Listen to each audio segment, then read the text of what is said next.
right, Mike, thank you. They don't care about any stinking playoff here. The P's that matter are purpose, priorities, perseverance, and passion. It's Oklahoma State and Oklahoma for the Big 12 championship.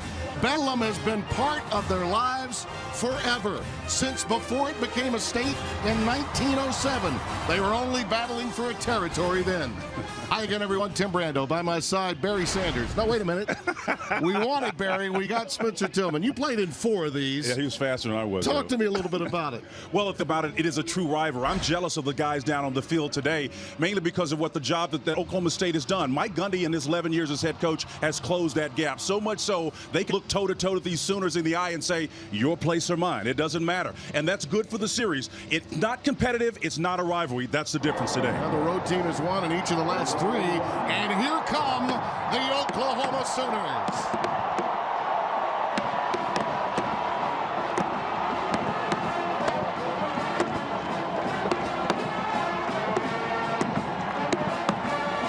One thing about this matchup and the teams within it, they've followed similar paths through the course of this season. Yeah, rather nondescript start for both teams stumbling out of the gate, and it wasn't pretty. OSU with 2-2 in the month of September, losses to a middling Central Michigan team, and then number 16, Baylor. Since then, 7 straight they've run off. They've been impressive down that stretch. And you look at the margin of difference, let's see if that pays them well if it's a tight contest. And then the Oklahoma Sooners losing to the University of Houston, and then a tough home loss here against Ohio State. That stung them too, but ultimately, they turned the season around, ran off 8 in a row. We'll see. They've been dominant down the stretch. We'll see if they can continue that trend. The other aspect that comes to mind is how strikingly similar these teams attack the opposition's defense. Yeah, particularly at the quarterback position. It's almost mirror image of one another. The efficiency title gets put on Mason Rudolph, but let me tell you, he can hit the deep ball with accuracy as well. His counterpart, Mayfield, the undisputed heart and soul of this team, is outstanding. Great receivers to throw to. The 50-50 specialist, James Washington, breakout year for D.D. Westbrook. He has been off the charts since he's been healthy. And Timmy, I think this is where the difference in the game is going to play out. Both these running backs, comparatively, if you look at the last game, over 300 yards rushing as a tandem,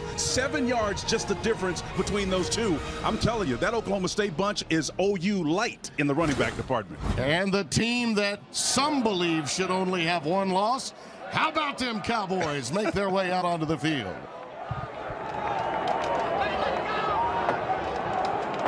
The third member of our broadcast team is one Bruce Feldman, and he has more on perhaps one of the most explosive players in the country. That's right, Tim. Before the season, I talked to Baker Mayfield, who told me he was motivated by the snub of not getting invited to the Heisman presentation last year.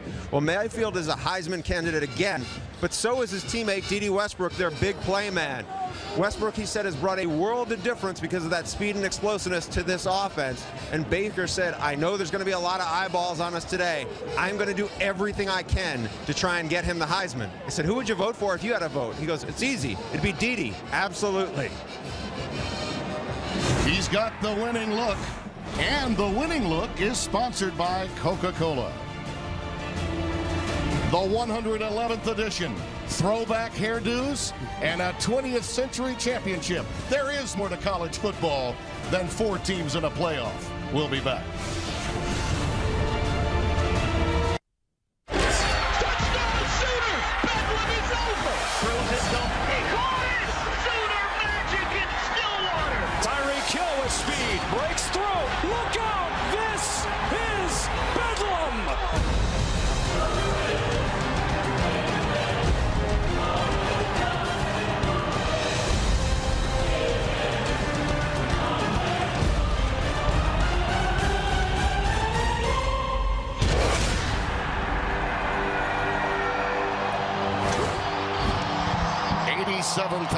Plus on hand here at Owen Field, Gaylord Family Memorial Stadium. This is the 111th edition, and yes, it was a territory in the beginning.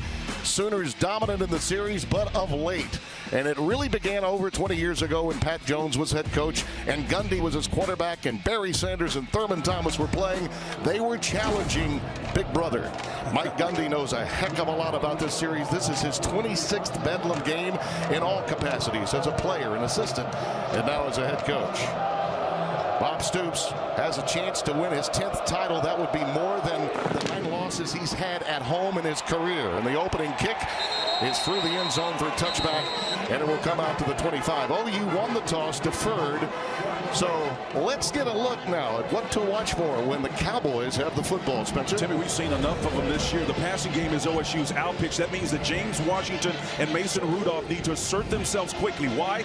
Because the Sooners secondary has some weaknesses in it, and I think good schemers will try to exploit that. Cornerback Jordan Thomas will have to have his best game of his life. He'll likely draw James Washington man-to-man coverage situation along with the homegrown talent. Linebacker Jordan Evans, an inside linebacker that needs the perfect game to have reasonable results today. Guys like Sanchez and Eric Stryker are gone. This is a very young defense, 91st ranked. They've yielded a lot of yardage. And Justice Hill will take it off the left side, and right away he has a first down all the way out to the 43-yard line. Ahmad Thomas makes the saving tackle just like that. An 18-yard gain for the complimentary back, the freshman from Tulsa. And they're going tempo fast. They like to do it. If they get those open plays, they're going to continue to speed rush them. That's Veach, the tight end, who moves into a power situation and will lead Justice Hill. This time over the right side, ahead for 3. It'll be 2nd and 7. Austin Roberts, number 95, made the stop for the Sooners. Tim, you know, Hill and Carson combined for over 300 yards against TCU. This is a tandem that's going to be a key to this game. Oh boy, they were trying to go wide receiver screen, and James Washington, the intended receiver, disrupted. Jordan Thomas was squatting on that one, Spencer. Almost got a pilfer. He really did. He split the coverage. You can see him. His eyes were peeking inside from the beginning. He read it like a book and then drove on that play. That's film study and outstanding deployment at the corner side. That'll make his defensive coordinator, Mike Stoops, who's up top, the brother of Bob, former Arizona head coach, very happy. It's been tough for this very young defense with all the stars they lost to the season ago. All that said, they have a chance to win their 10th game of the year. Carson is in the backfield on 3rd and 7. Rudolph loops it incomplete, intended for Jawan Seals, the senior from Port Arthur, and it'll be a punt formation coming up for Oklahoma State. Nice coverage to the top of the field, and then to the near side closest to us, he went with a zone look, and it kind of confused Mason Rudolph. I believe he went to the offside when I think he had a chance to play the front side of that a little bit more. Zach Seiner will punt it away. Had 3 punts for just under 39 yards against TCU in their last game. Both teams coming off open dates. So even with the wet weather, expect the unexpected when both teams have had a lot of time to prepare. And that is D.D. Westbrook back deep with a fair catch called at the 16-yard line. 39-yard boot from Seiner, and let's get a look at what to watch for when Baker Mayfield and company come onto the field. Well, Tim, Oklahoma's been playing complimentary football ever since giving up a record amount of yards against Texas Tech. Samarji Pirine, Joe Dixon are in line to be the thorn in the side of this defensive unit here today. And that's my opinion. You got to watch for them early on. OSU's 2 best defenders have to match their threat. That's defensive tackle Vincent Taylor and especially inside linebacker Devontae Averett. They have got to stop those 2. If they can't, it's going to be a long afternoon for the Cowboys. They have been very strong up the middle. It was noticed by Coach Stoops and his offensive coordinator Lincoln Riley, who's down along the sidelines with him. Those tackles and safeties have been solid. It's Samaje Perine to open, and he gets ahead for maybe 2, and that's about it. You mentioned Lincoln Riley. He is so excited about Orlando Brown, their left tackle, and then Powers in is another contributor on that left side. They would like to exploit that, and you can see Lincoln Riley there. Second-year offensive coordinator Bob Stoops went out and on a limb and brought him in. He has been absolutely exciting to watch call games. Yeah, it's back to the future. There's a fumble. It's on the ground. Perine lost it, but I do believe it's Perine that got some help from Dimitri Flowers, the fullback. He has been a valuable commodity to this team. He comes up with it. Well, that's one thing that Oklahoma can ill afford to do because Oklahoma State has perfected the art, Tim, of turning teams over. It is a core value for this team. Glenn Spencer and company have done a tremendous job in getting their mindsets ready to turn folks over. They forced 23 turnovers, most in the Big 12, plus 9 in takeaways. Huge part of their success. You're right. Mixon and Perine now, both in the backfield. And on 3rd and long, they swing it out to Mixon, who's become a very effective receiver of late. And he gets just beyond the original line of scrimmage. Trey Flowers, that strong safety that we talked about, along with Jordan Stearns, veteran players, a junior and senior, that have really helped Mote Miley and Vincent Taylor, the two tackles, comes up with it. And after the transfer of punts, Cowboys figure to get good field position as Seibert prepares to boot it away. Jalen McCleskey is back deep.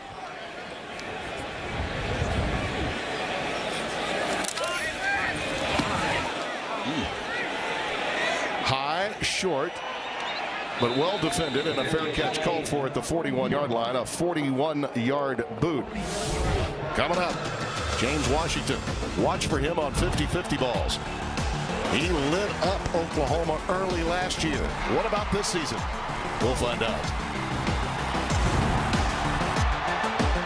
Tillman, Bruce Feldman in Norman, Oklahoma. Bedlam and the Big 12 championship at stake here on Fox. Single safety look, trying to encourage them to throw the football. We'll see. Rolling back to a cover two. This is an invitation to run. And they'll do just that. A fake, actually, and the quick pass out to McCleskey. It was a play fake, and they got it out to Jalen, the sophomore from Covington, Louisiana. There's Big Obo Okoronkwo, number 31. This young man is filling a lot of space and making an impact almost on every play, number 31. And the cream and crimson of Oklahoma. 2nd and 6 after a gain of 4. Now they go with Carson. He tries to cut it back up, and he gets to midfield. 2 yards shy of a first down. Yeah, Mike Stoops, the defensive coordinator for Oklahoma, paying a cat and mouse. They had a single safety high, and all that means is you've got more numbers around the line of scrimmage. That's why you don't have success on short runs like that. And on 3rd and 2, Rudolph keeps that extra lunge is going to get him to within about a half-yard of the line to make. Jordan Evans made the tackle, so decision time coming up. Well, you got to make a decision, and when you have these little option routes, you got to do the basic thing, and that is stay home and allow your secondary support to fill and support. And that's exactly what the Sooners did on that play.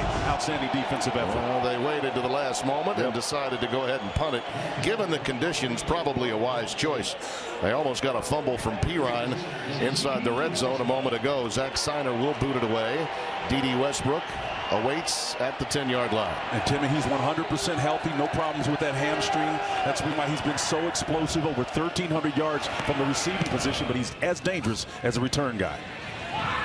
Westbrook with the fair catch at the 11-yard line. Well, just what we expected, right? A track meet. Right out of the gates, both teams just scintillating on offense. Well, we'll see the Sooners rushing attack when we return to Norman. Fox College Football is sponsored by Jared, the Galleria of Jewelry. 0-0 our score, just underway first quarter. Baker Mayfield bringing his Sooners back out onto the field. We asked him about the differences this year from last when he was a Heisman finalist. He said, you know, I'm using my playmakers better. And Lincoln Riley said, yeah. His offensive coordinator said more patient, more willing to distribute.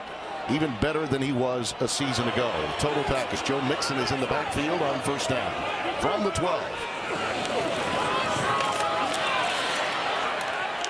Not much. That interior alignment of Oklahoma State led by Averett, the linebacker that you mentioned, Spencer, coming up to make the stop. Got some help from Lindsey Pipkins, the grad transfer from ULM and Monroe out of Mansfield, Texas. Yeah, Lindsey did a nice job of securing that and being that second man to nail him down. 2nd down and 9. On the read, Mayfield decided to keep it. That play was doomed from the beginning thanks to Jordan Burton, who had tremendous penetration.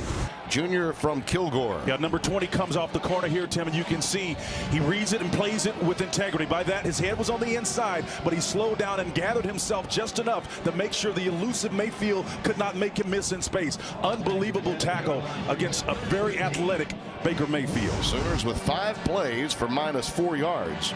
Backed up now on 3rd down and 15. This will be a consistent and steady rain through the course of the day. 100% chance. Both dynamic backs are in the backfield. This time it's Pirine to give them a little bit of room out to the 13-yard line. Chad Widener, one of the real leaders for this team, number 45. Well, Pirine is such a load at 235, you know, over 160 yards last time out. His battery mate over 100 yards between them, 307. That's a tandem that you got to find a solution. And so far, Glenn Spencer, the defensive coordinator for Oklahoma State, has bottomed up pretty good. McCleskey is back deep. Seibert to boot it away. Fair catch called by Jalen at the 45-yard line. He secures it after a 42-yard boot. Oklahoma State. 4 of the last 6 years, the winner has determined the Big 12 championship. 2 straight years, the outright title on the line. We've played 5 minutes, a little over 5 minutes, 4 full possessions already in this game, no scoring. And let's take a look at the KFC stat comparison between these two. First quarter scoring, they've been outstanding, and each team's defense has snuffed them out here in the early going. On first down, beautiful read by Rudolph, and gets the first down, sliding safely at the 40-yard line of Oklahoma. Beautiful call. Got Caleb Kelly, the outside linebacker, number 19. He read it and bit and drove down on it. Nice mesh point read by the quarterback. Outstanding play call by Mike Yurcich, the offensive coordinator for Oklahoma State. Rudolph has really developed into a solid quarterback, and I don't know if there's a quarterback, Spencer, that handles contact any better. Well, he's big. He's 6'5", about 235, Tim. They just fall off him like Ben Roethlisberger. I mean, the guy just ships him away.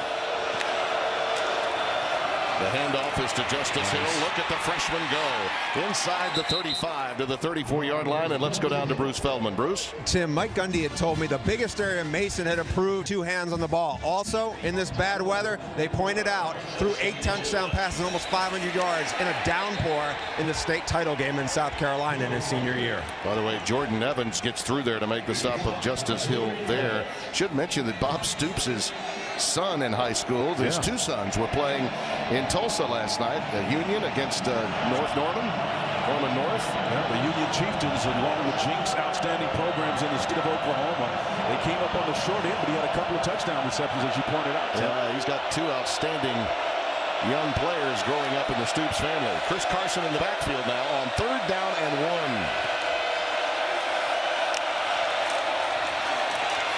It's Carson. It's first down and more. Ahmad Thomas finally runs him out, the senior from Miami Central. Look at the patience of Carson. And again, he's the bigger of the 2 backs here. He reads it and shows you the vision, the patience to wait till that hole develops there. He's got that ball in the inside hand. If he puts it in the other side, maybe he has that right hand free to fend him off. But that's a tremendous power run by Chris Carson, part of this tandem in this Cowboy backfield. Time out now with the ball at the 7-yard line. And with this field position that Mike Gundy's had, really after that first down, the 18-yard run that he got from Justice Hill, they've had the better of it in terms of field positions. Time now for them to cash in. This is a critical juncture. And I wouldn't be surprised if Hill figures into this. Obviously, he's the smaller of the 2 backs, Tim. But let me tell you, there's the inside game. There's the emotional part of it. He's from Booker T. Washington, just about 120 miles here in Tulsa. He's an outstanding back. We play well when you're at home. It's an outstanding position for him to be in. This week, start your Sunday with Fox NFL Kickoff and America's #1 pregame show. Then Todd Gurley and the Rams battle Tom Brady and the Patriots. And in America's Game of the Week, Odell Beckham Jr. and the Giants clash with Big Ben. You mentioned Roethlisberger a moment ago. And the Steelers, or other regional action. Coverage begins tomorrow at 11 Eastern only on Fox. Carson remains in the backfield on 1st and goal after the Sooners timeout.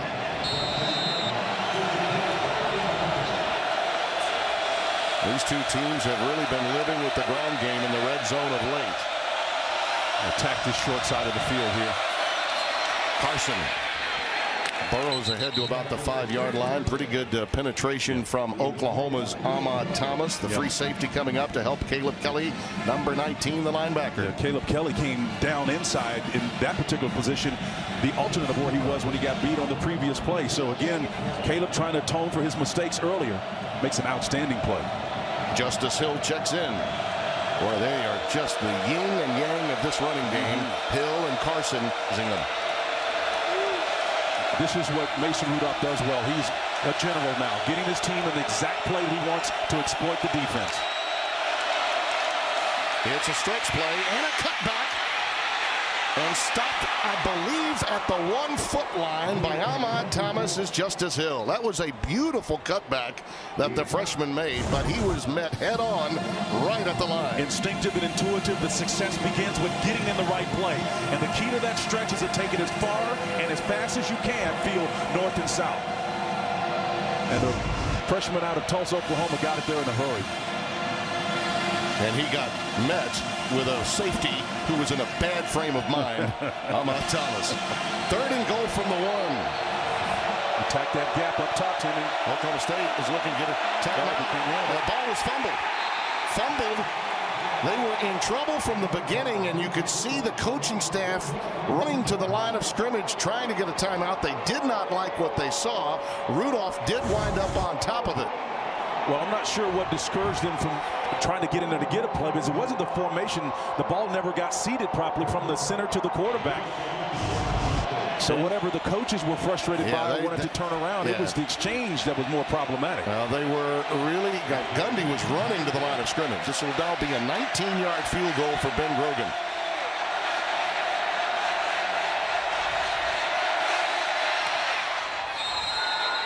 And he puts it through. So the Sooners get a little help from a slippery ball on a center snap exchange with the quarterback. Strike up the percussion section. Bring out the history. The currency of college football is about winning your conference championship. So an 8-play, 53-yard drive, 3:49, and a center snap exchange problem forces a fumble and a recovery by Rudolph. They settle for 3. And by the way, Oklahoma State is 4-1 this year when scoring first. D.D. Westbrook awaits the kickoff. And it will come to Joe Mixon instead, and he's pretty good at this too. Hammered, though, immediately at the 16-yard line. Outstanding coverage.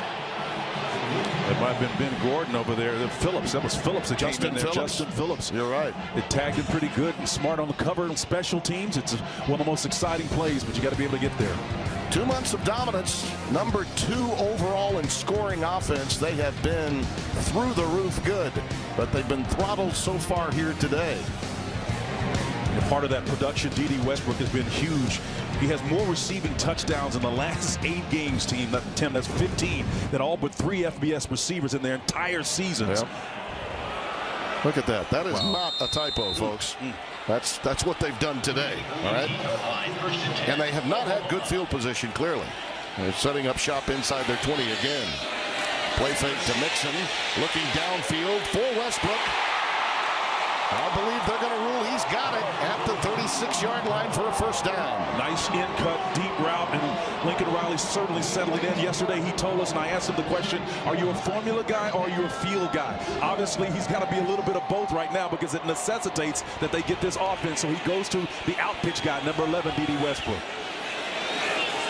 No team is any better, no quarterback better at throwing vertically this season than Mayfield. Nice cut. Mixon, and a good tackle in space by Jordan Stearns. We told you this senior has been outstanding. 77 tackles, 56 solos, and 3 interceptions. 6 foot, 200 pounds, and despite understanding you've got a big back in front of you, he makes a tremendous open field tackle. That's what you celebrate. You can do it because you just made one against one of the best. We've got an injured Cowboy down on the field now. Yeah, I think that's Kurt Tucker, the junior from Tucker High School, Tucker, Georgia, is down on the field. And they're tending to him at the 37-yard line. I got a real kick this morning out of listening to the concerns around the country that this game suddenly lost some of its luster, Spencer, because of the Colorado victory. Oh, excuse me, the Washington victory over Colorado last night. Listen, this is Bedlam, man. This is a rivalry game. And for either one of these teams to say that you've claimed a title against your rival, that's what it's really all about. We can see if it take place where the injury comes right here. And you can see the collision. You know, you get a big guy falling on top of you. That's Ben Powers, the left guard, that got in there and pounced on him a little bit. I think you guys in '84, when you were on your way to the championship, you were ranked 4th and they were ranked 3rd. Yeah. correct? They've always played competitive, Tim. And the thing about it, when you look at the way Oklahoma State functions right now, the 11 years that Mike Gundy has been there, he's given them stability. Longest tenured coach outside of Bob Stoops in the conference. And you can see it, the stability of the program across the board. They've made the greatest inroads in terms of, with the help of T-Boone Pickens and the facilities they've got, they've closed the gap. They're spending a lot of money in renovations that will be ready for the spring game this year. We got a good tour of it from Athletic Director Joe Castiglione. So Oklahoma trying to improve their situation here, and are doing so in a very big way. Mixon in the backfield, and he'll take it. Again, outstanding penetration from that interior of the Cowboys defense, and it's Chad Widener again, the redshirt junior, coming in there to make the tackle. Yeah, from Mansfield, Texas, number 45. He's a stalwart in the inside of this defense in the heart for Glenn Spencer, and he roams around there, man, with intention. They give him some flexibility, especially when they're running these three-man fronts and they know those guards are uncovered. He has to feel and be confident when he does it. 3rd and 9. From the shotgun. Whipping it for Westbrook. That's a brilliant defensive play. Outstanding coverage by Justin Phillips. Justin Phillips gets an A for effort there because he was a man coverage, just three-man rush, so there was no pressure on Baker Mayfield, and that's a dangerous proposition to give a quarterback who's learned to work within this system.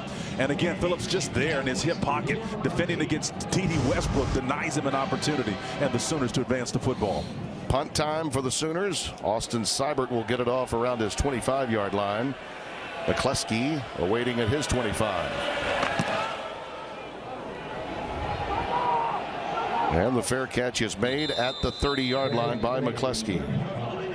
33-yard boot. Well, earlier today, the flyover was in honor of Mike Winchester and his contributions to Sooner Sports and Southwest Airlines. Mike tragically passed away a few weeks ago. He worked for Southwest for 29 years, a member of your 85 team, Spencer, that won the national championship. He was known as someone who always had a big heart and a big smile, and our thoughts and prayers are with Mike's friends and family, and I know he meant a lot to you. And he did, and his wife, known them for many, many years, since he was about 18 years of age, and he had a big leg and a bigger heart. Mike Winchester is going to be missed big time. From the 30-yard line, first down, Oklahoma State. Justice Hill is in the backfield.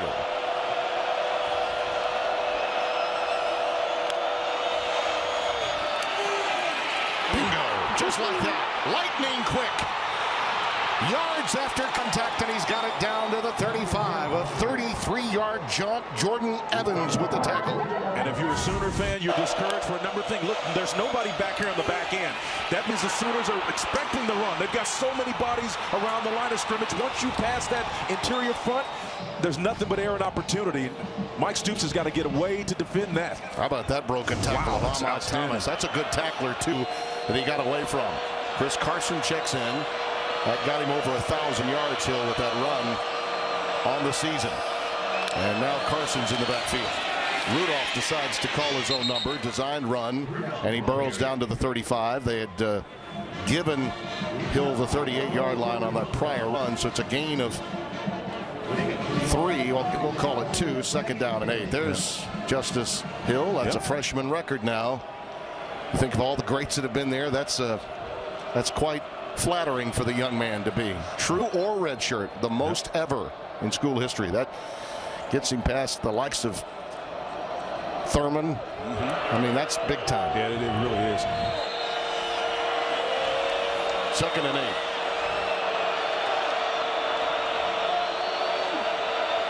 Rudolph again getting him in the quick play.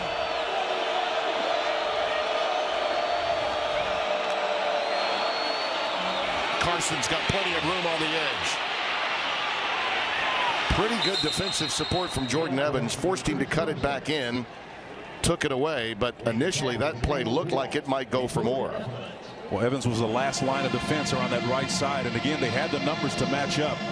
But whether it's Carson or Hill, either one of them, I'm not going to belabor this point, but remember, Hill was not even on the radar for the Oklahoma Sooners as a prospect out of Booker T. Washington in Tulsa, just about 113 miles here from Norman.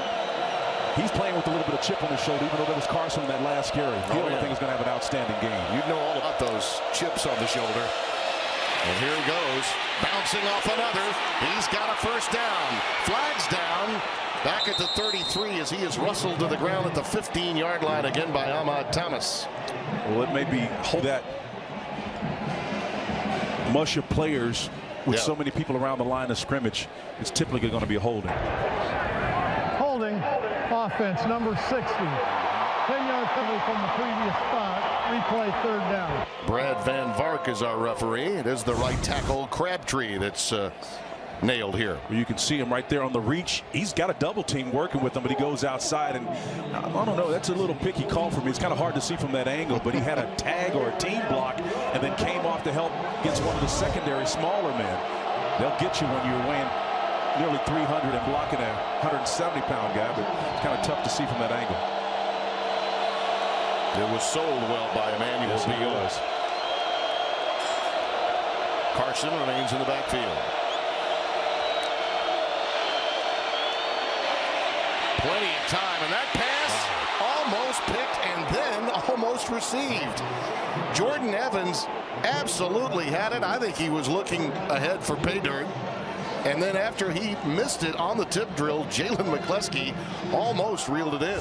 Pop was saying, son, you needed to have that one. I mean, Evans really had it in his gun sight. He read it properly. Just a little zone. Sit down. He just steps right in front of that one. Thrown right to him in the numbers, and he just drops it. Sooners could really have used that turnover, Tim. He had visions of pay dirt dancing in his head. D.D. Westbrook is back deep inside his 10. Signer goes with that end-over-end approach this time. And it lands as it typically does, a little like a pitching wedge. 30-yard kick, but very effective, backing Oklahoma up. They've been backed up the entire first quarter of this game. Well, tonight, live in the Octagon, it's the Ultimate Fighter, a Tournament of Champions finale. The UFC's #1 pound-for-pound fighter, Demetrius Johnson, will put his belt on the line against the winner of the Ultimate Fighter, Tim Elliott, plus coaches Joseph Benavides and Henry Cejudo. Cejudo will battle it out. The Ultimate Fighter finale is coming up tonight at 7 Eastern on FS1.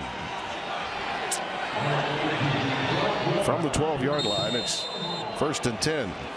Sooners are finding themselves in an ultimate fight here again against a defense that, for the most part, kept them in a bottle, especially the run game. That balance lost for Oklahoma.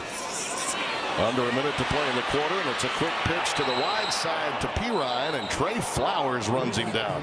Well, from Converse, Texas, and they produced a lot of great players. You're going to see number 31 come and play in space. Pirine, you know, these guys are young, and Pirine's a great back. No one can take that away from him. When you've got the ball in your near hand and a guy is attacking you, you've got to protect that ball, place it in the furthest hand away from your body so you can have that left hand free to fend them off. At least you got a better shot. This Oklahoma State defense held TCU to 6 in a game we had a few weeks back.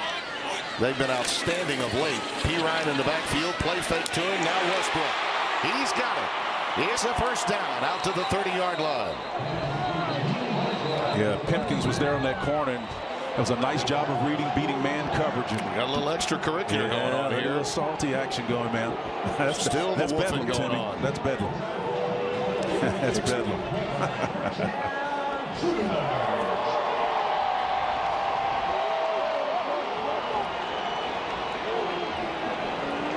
We were thinking that might have ended the quarter.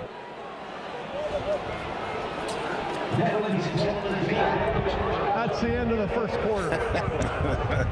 I think Brad Van Vark decided, you know, maybe we need our guys to cool down a little bit after that play. Oklahoma and Oklahoma State going for a title in the Bedlam series.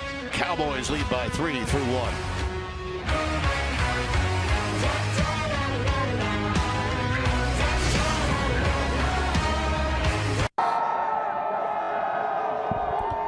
Fox College Football is sponsored by Jared, the Galleria of Jewelry. Well, the first time this season that Oklahoma has been shut out in the first quarter. We touched on this defense and how they held TCU to 6. Glenn Spencer has been around a long time. Yes, he has. Knows this series inside and out. You know, he's had the benefit of having Vincent Taylor, who is a two-gap guy, who is occupying a lot of space. And he and Mote Maile, numbers 90 and 96, he says, has been the real difference in them. from a defensive standpoint in the last month and a half. Yeah, because he allows them, both Vincent particularly, allows them to get pressure on them. And the bottom line is when you see you're able to get pressure on a formation with just 3 and not bringing 5 to create a blitz context, that's a good thing. Play fake to P. Ryan. Baker Mayfield with time. This is where he's devastating, and so is this guy. D for yet another TD.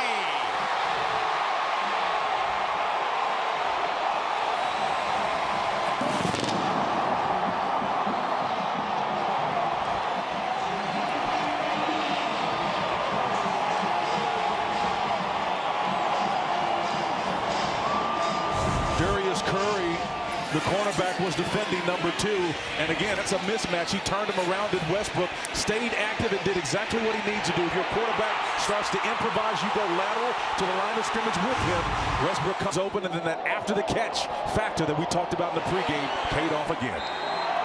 16 total touchdowns. Westbrook, a Biletnikoff and Horning finalist, has had a remarkable 8-game stretch. And yet another example of what Mayfield can do when he ad-libs. The instinctual part of the game. 2 guys that can make big plays, and they answer the bell after being shut out in the first. 7-3 our score. The Schooner has taken some short rides today, not as many long ones because of the inclement weather. Want to make sure that the field is in good shape. Didi's running all over it though. 16 total touchdowns. 12 of those, by the way, passes over 40 yards. Chris Lacey, an outstanding receiver and special teamer, takes the kick, and it's out well beyond the 30 to the 31-yard line. They'll rule him out of bounds, and let's go down to Bruce.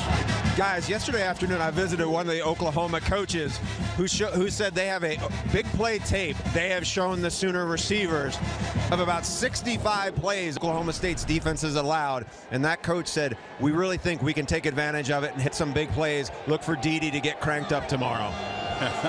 Well, they must have taken a look at it in the exchange, because Oklahoma had just 40 yards on 12 plays in the first quarter and 69 on 1 to open the second quarter. Well, another example of what Glenn Spencer, the defensive coordinator, was concerned with. You get good pressure, then all of a sudden it becomes an ad-lib job, and that's where you can get beat. Washington, the intended receiver, that pass was thrown a bit too low by Rudolph, and it falls incomplete. He was right there, though, on the slant. He's their big play guy. Yeah, for him, I'm still going to say that that's a rare drop, because that's good enough for him to make that play. Yeah. And we've seen James make that play many times before. Jordan Thomas was defending on that one, but that was just a miss. It came right between his hands, more than a makeable catch there. 2nd and 10. Hill, the setback. Blake Jordan, the tight end, shifts into the backfield. And will lead block here for Hill. Spinning, turning, and churning ahead for 2. 3rd down and 8 coming up. Caleb Kelly making the stop. Caleb has really been strong after his misstep early on, and Mike Stoops, the defensive coordinator, said one of the things they primarily got to do is get their run fits. Each one fits in that gap, in that space. Sooners playing good run defense right now. Well, you see the rushing yard story. It's all been Cowboys, but they have not been able to convert inside the red zone. They had to settle for 3 after the center snap exchange at the 1-yard line. 3rd down and 8. Carson, the setback, out of the shotgun for Rudolph. Sooners committed to stopping the run with their numbers. Blitz coming from the safety, and it disrupts the play beautifully. Kelly was coming, the linebacker. Pass intended for Washington again, but Mason just had to unload that one. Mike feeling really emboldened with number 19 here. Kelly coming off the outside, takes on Carson, sheds him. Carson can't see Rudolph trying to evade in the background, and that's just a tremendous job of reading by Kelly. You can see, here's Mike Stoops right here. He's a live wire, man. He's like a lit fuse racing to a point to explode, and I mean that in a positive sense in terms of getting emotional. You're not going to find anybody more engaged and wants his defense to do a great job. This is the 4th punt for Oklahoma State, 7th in the game. Westbrook is back deep and will call for a fair catch at the 30-yard line. Baker Mayfield and D.D. Westbrook. He said he wanted to throw him to New York. Just get an invite. Well, right now he's thrown him to the lead in Bedlam. Tim Brando along with Bruce Feldman down on the sidelines and Spencer Tillman with me. And so far, I think the difference has only been Mason Rudolph's receivers have not caught theirs, and D.D. has caught Baker's to this point. A rare drop by James Washington. We don't see him make those kind of plays very often. But again, I think that and then the fact that the adjustments that Mike's, he's got to do something because they gave up 121 yards rushing in the first quarter. And I think that response so far has been pretty effective for the Oklahoma Sooners in that run defense. They start this drive at their 30-yard line with Samaje Perine in the backfield.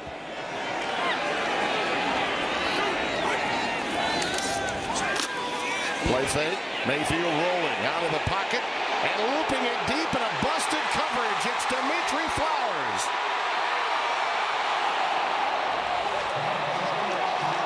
"66 yards.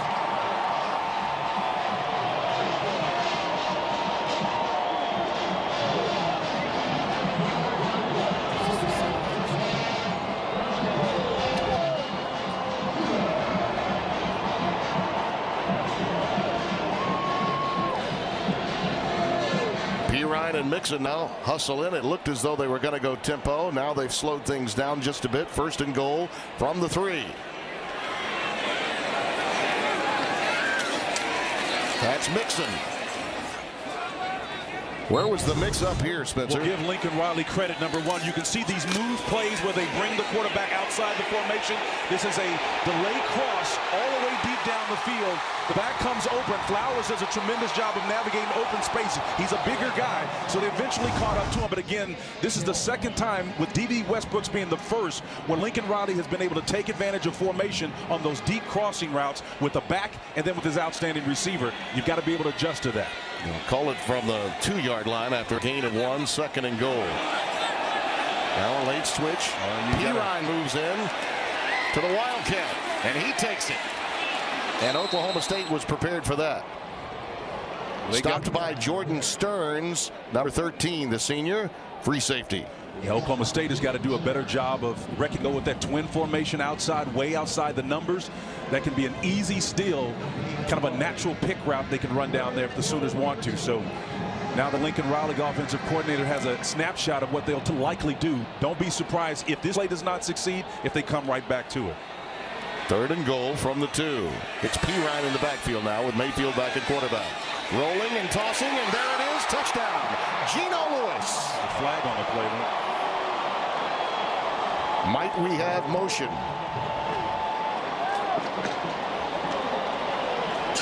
Fireworks going off, but you're right. We do have a flag, and it was thrown immediately.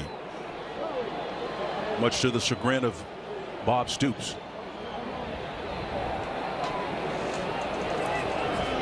Brad Van Vark with the long conversation. Pass interference. Offense, number 11. 15 yards from the previous They got stop. Westbrook on a pick.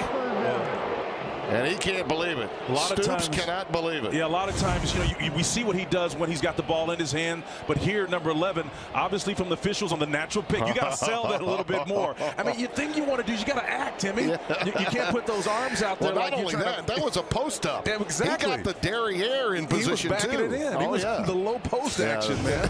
Holy cow. You got to sell that one. Yeah. And you'd think a senior, the veteran, would. That was obvious. Yeah. It was a good call by the officials. He got his sports mixed up there. He was posting up, man. Well, that really backs up. It's a huge call because in this game, a 2-score lead is big. Incomplete. Wow. Should have been a touchdown. Mixon dropped it. It was right there. Right between the 2 and the 5. Now, that's a rare drop by Mixon, and we talked to Lincoln Riley, their coordinator, yesterday, and you can see him out of the backfield. He's going to come up here, and then a little out route, beats the coverage. I mean, he's got it, man. Right? You can't miss that. Yeah, he's got hands like a wide receiver. I mean, he's going to be an elite, next-level player to be sure. That's actually the part of the game, his receiving in the red zone, that Lincoln Riley's been most impressed with of late. Seibert will now try a 34-yard field goal. A big break for Oklahoma State. Both the offensive pass interference and then the stop to hold them to 3 after the 67-yard, officially we're going to call it, throw to Dimitri Flowers, who got them in position for a touchdown. Strange things happen when it's slippery when wet.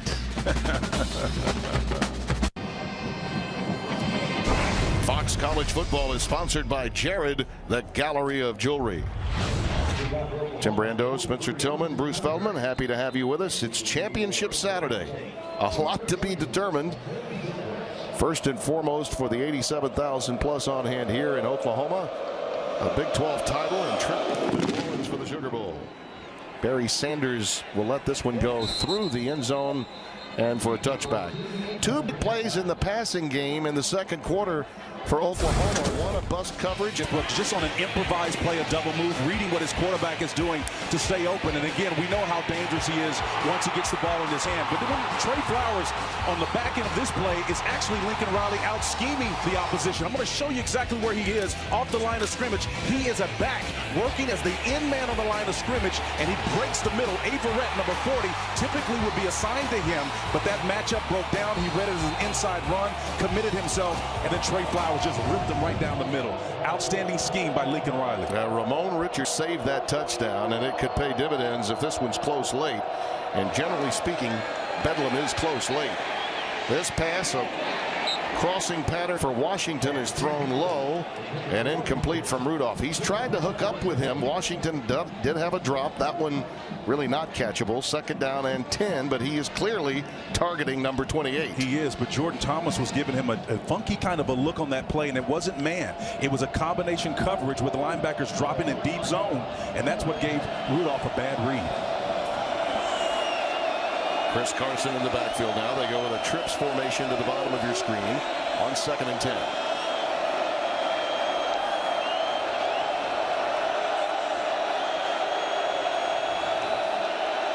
They're going to have to get a timeout. Yep. Did not like the alignment and decided to take a timeout with 11.5 remaining here in the second quarter. Mike Yuricich and company will chat with their quarterback. For Oklahoma State at number 2, Oklahoma. What a remarkable game that was. Thurman Thomas and the Cowboys overwhelmed by the Sooners. It was 3 versus 4, and little Spencer Tillman rushed for 102 yards and a couple of touchdowns after Keith Jackson had the touchdown catch. I believe Keith Jackson may have been calling that game. Rolling around on that side. Oh, golly wally. And you guys went on to a national championship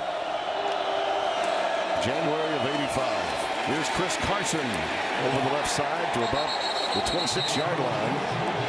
Matt Romar made the stop.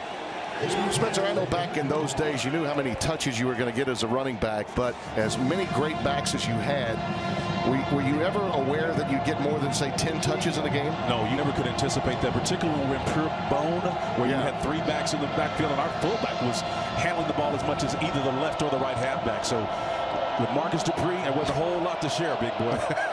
You took that red shirt as a freshman. Yes, sir. As quick as you could. Third down and 9. Little bubble screen. They go to Jawan Seals. He's ahead to about the 32-yard line, not nearly to the line to make. And it's a punt formation coming up. But to show you how things come full circle, to complete that thought there, even though today has not been a featured part of the Sooners' attack, their 2 running backs are elite running backs, just like it was 30 years ago. So time moves on, but sometimes it comes full circle. D.D. Westbrook drops back deep. Signer will punt it away yet again. And Cowboys were finding a lot of room in their running game early, not so much of late. This one is a low one that D.D. does field. Well, I think they're going to say he's got to work on his little signals. I think he waved. It was about, oh, by the way, that was a fair catch you called, D.D. Yeah. 41-yard boot, so you can't run with it. With more on Baker Mayfield, here's Bruce Feldman. Tim, before the game, I ran into former OU quarterback Trevor Knight, and I had seen him the day before where he had a beard. Now Trevor has Fu Manchu. What gives? It's Baker's idea. He wanted all the quarterbacks, including former OU quarterback Cody Thomas, who's now a baseball player in the Dodgers organization. He said, we all did some Just for Men. I said, why? He goes, Baker thought it'd be fun. So this is the direction they're doing for Bedlam. Gosh, I thought that was reserved for granddads like me. Just for men. Hey, man, it's utility. Oh, boy. It'll extend your career. What a great kid Trevor Knight is, too. And good for him to change that he made to Texas A&M, even though it ended with an injury for him. That's Joe Mixon, stopped by Jordan Stearns. We talked to Bob Stoops about Trevor and how happy he was for him. He said that's exactly what that graduate transfer rule was designed to do, and he's absolutely right about it. But how about Baker Mayfield coming over here from Texas Tech saying, you know what, I think I want to play there, where an incoming quarterback just won the MVP in the Sugar Bowl in a win against Alabama. Yep. When I think about Baker Mayfield, I think of resiliency. He's not intimidated by the challenge. He's going to embrace it and knows that ultimately it's going to produce character. We need more resiliency in players like him. 2nd and 11. Nice cutback by Pirine. Solange is met at the 35 by Calvin Bundage, number 1. That star linebacker with a heck of a hit. Yeah, see, Pirine does a nice job of hugging that zero block up front, but man, what does he get tagged big time by Calvin Bundage. Puts that head down, and he gives him a nice shoulder shot too. It almost came head to head as a matter of an incident, but as far as Bundage is concerned, Calvin came in and just nailed it. Good, clean hit. 3rd down and 3.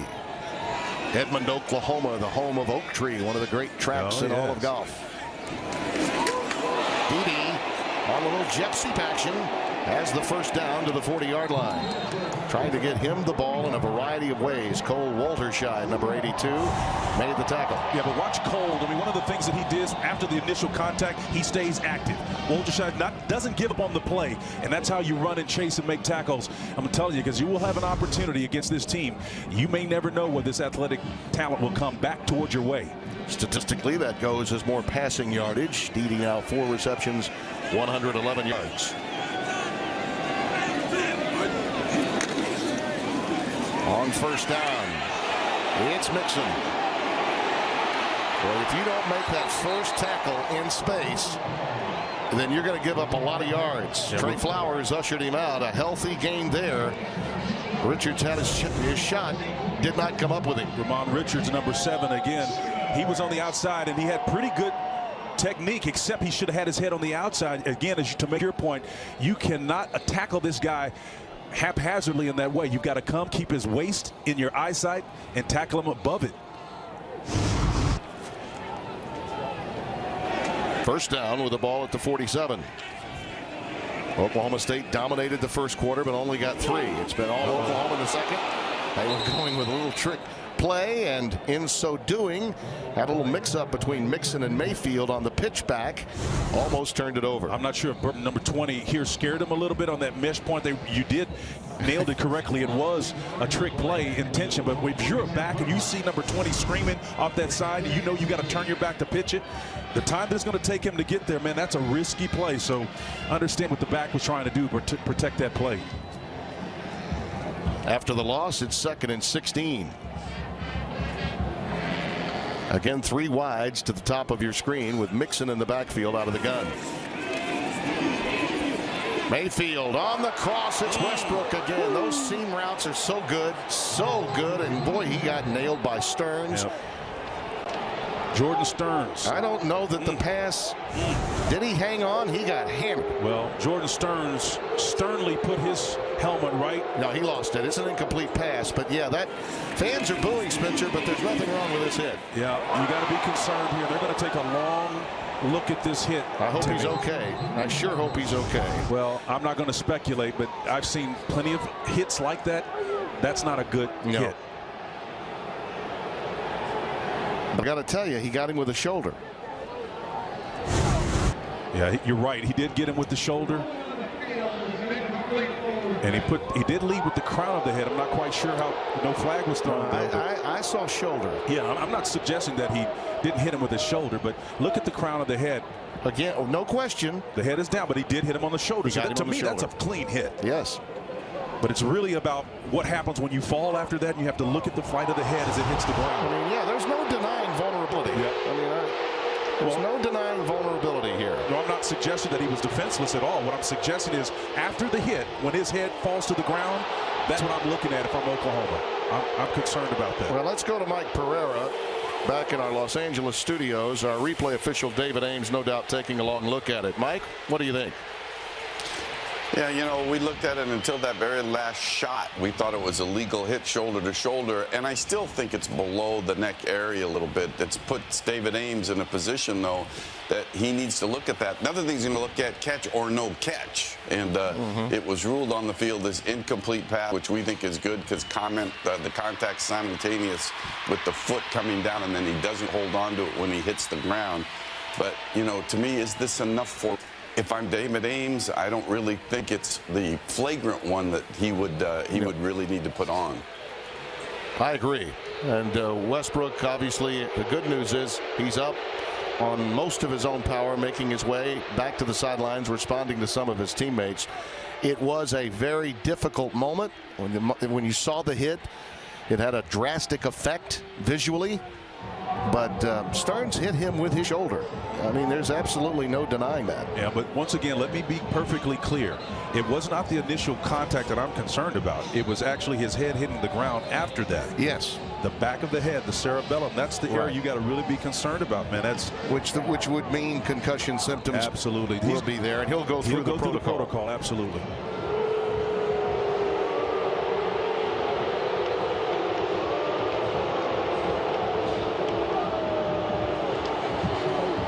To a much less significant point, you've got your elite player that's out of the matchup, and that certainly makes Glenn Spencer's task a lot more easy. That's why these fans are booing. Yeah. I get that. They also believe that targeting should have been called, and that would be an error. 3rd and 16. Mixon is in the backfield, out of the shotgun. Mayfield under pressure, gets away and throws it incomplete, almost picked off by Ramon Richards. Pretty good read by Ramon. He was looking for Jordan Smallwood, number 17, the redshirt junior from Jenks, Oklahoma. Kenneth McGruder Ederson, number 3, and then number 7 did an outstanding job of forcing the issue with Baker Mayfield and then paying it off Richards on the back end, making a nice defensive play. So 3 and 7 combining for a nice defensive effort for Glenn Spencer's stop unit. I'm sure Bruce Feldman will be busy at halftime trying to find out for us the status of D.D. Westbrook. But you're right. I think it was the hit of the potentially could be more problematic. McCluskey is back deep, calls for the fair catch at the 10 off the boot from Seibert of 43 yards. They're still not happy about that, are they, Timmy? No. And I'm sure we're being lit up on Twitter. But that's the business that we're in. As you mentioned so often, we live in a world of images and impressions, and what we have to discuss is immediate and absolute. And even you mentioned that there was no question he led with his shoulder, and it was, according to Mike Pereira, low enough that you would not bring in flagrant targeting. 1st and 10 from the 10. Oklahoma State has been throttled here in the second quarter after a pretty productive run game in the first. Hill trying to go stretch, and here's the penetration. Emmanuel Beal. Well, the junior from Reynoldsburg has been big time. We've got a marker down to go with it at the 14-yard line. Well, they sort that out. Okoronkwo, the outside linebacker, number 31, was all in the kitchen of that offensive execution there, boy. Obo causing a problem, right? There he is. There he is. Personal foul, face mask, defense number 14, 50 yards from the previous spot, automatic first down. I didn't notice that in real time. Obo was in the backfield. Wow, that's where the disruption happened. I thought Hill actually initiated that. Emmanuel Bill is the inside linebacker, but again, maybe it's that like right Hill hand. Initiated that? Well, two things. Bill has the back like a horse collar in the back. They don't call that, but it was the face mask, I think, in the front that they clearly saw. Yeah, I think Justice Hill is the guy that initiated using the face mask with the stiff arm. At any rate, Rudolph comes out of the pocket. And as resourceful as he is, he gets ahead to the 33-yard line, a couple of yards shy of the first down. Matt Romar, number 92, making the tackle. Now, Oklahoma State wants to go fast right now. It's rare that you get Rudolph making that type of play, but he can run. He's mobile. Hill again. What a nice quick move. Boy, you talk about quick feet, Spencer. Those short, choppy steps. That was fantastic at the point of attack. Here you go, like smoke through a keyhole. Nice vision. Justice getting upfield. That's the verdict. Excellent play. On first down, looking long. Washington. He's got it at the 12. Jordan Thomas was there in single coverage. Now you know why we said earlier it was so uncommon for him to drop that low ball. The 50-50 ball, he owns it. It's his. You can see off coverage by Jordan. He runs with him, playing what we call a L technique, where he's got his face to the quarterback, watching the whole distance. He just got beat back. Now in the red zone again, Oklahoma State. Carson. He gets it to the 6. Just a marvelous catch, too. Claiming territory. That's what Oklahoma's history is about. Claim it as your own. He stuck it, did Washington his stake in the ground that one, and politely handed it to the official. Well, we were talking about Ogbonnia Okoronkwo, number 31. He's down on the field at the 10-yard line, so some concern for him. By the way, Washington is now second in the Big 12 with 60 receptions, 1,159 yards, 9 touchdowns. That before today, second only to guess who? D.D. Westbrook. He's a marvelous big play guy. Well, it only took him a couple of catches against West Virginia to get 100 yards, and he's sudden and he's explosive. And when you watch this offense, Tim, it alternates between calm and explosive power. Let's take a look and see if we can see the headshot right there. So Okoronkwo, that's the knee that gets him, is one of his own really that got him. Yeah, that's tough. Gallimore. It was the Gallimore's knee that got Obo there, and he's at least halfway to his feet. Bob Stoops, you can see him so engaged, talking it out.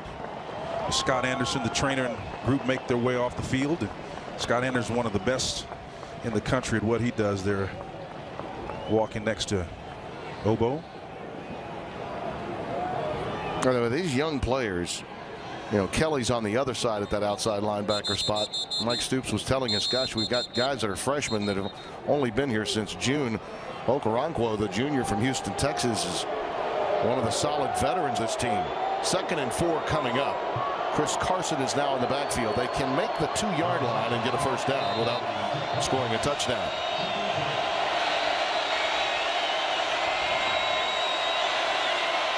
McCluskey in motion.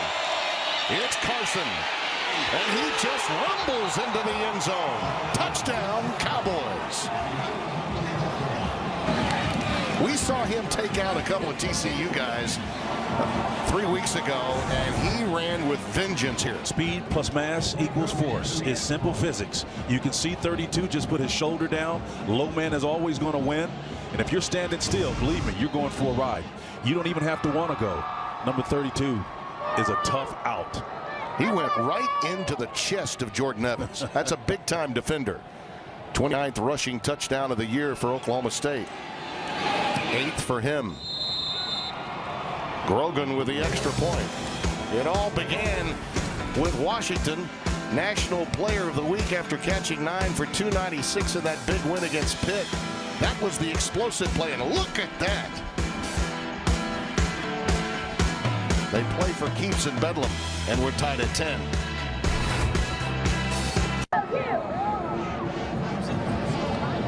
Fox Sports College Football is sponsored by Jared, the Galleria of Jewelry. Tim Brando, Spencer Tillman, Bruce Feldman.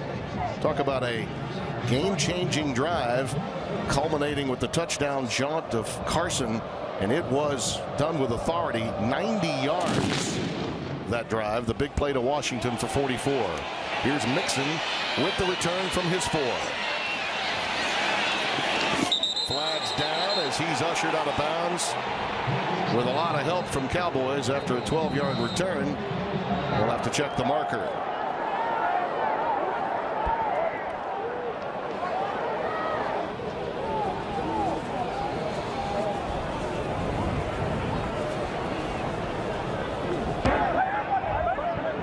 Holding, receiving team number 45. That penalty be half the distance to the goal. First down. That's Carson Meyer, reserve fullback, the guilty party. And once again, Oklahoma will begin deep in their own territory. We'll there see if number 45 right here in the back. Yep. And when a guy passes you, the best thing to do is just let him go. He takes his hands off, but it's a little bit late. The infraction had already occurred. By the way, it was Justin Phillips he was holding, who had on the last kickoff nailed Mixon, I think, after about a 10-yard return. So and it carries over from play to play in Bedlam. I can guarantee you that. So no Westbrook. He's gone. Yep. The ball is at the 8-yard line. Samaje Perine, again, the running back. Glenn Spencer's mixing it up. And it's Samaje going over tackle to about the 12-yard line. Stopped by Chad Widener again. Glenn Spencer, the defensive coordinator for Oklahoma State, is mixing things up much like Mike Stoops, his counterpart, did in the second quarter early. And you can see showing early dividends on this first play. 9 bodies ultimately around the line of scrimmage, sacrificing the safeties. Play action looks like it could be an opportunity. 2nd and 6.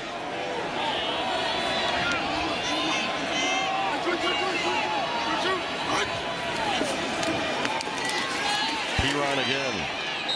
Not much. Yeah, Oklahoma State's committed to stopping the run down here. 2 things give them that confidence. They backed up. They've got Oklahoma inside of their red zone, inside the 10-yard line, in fact.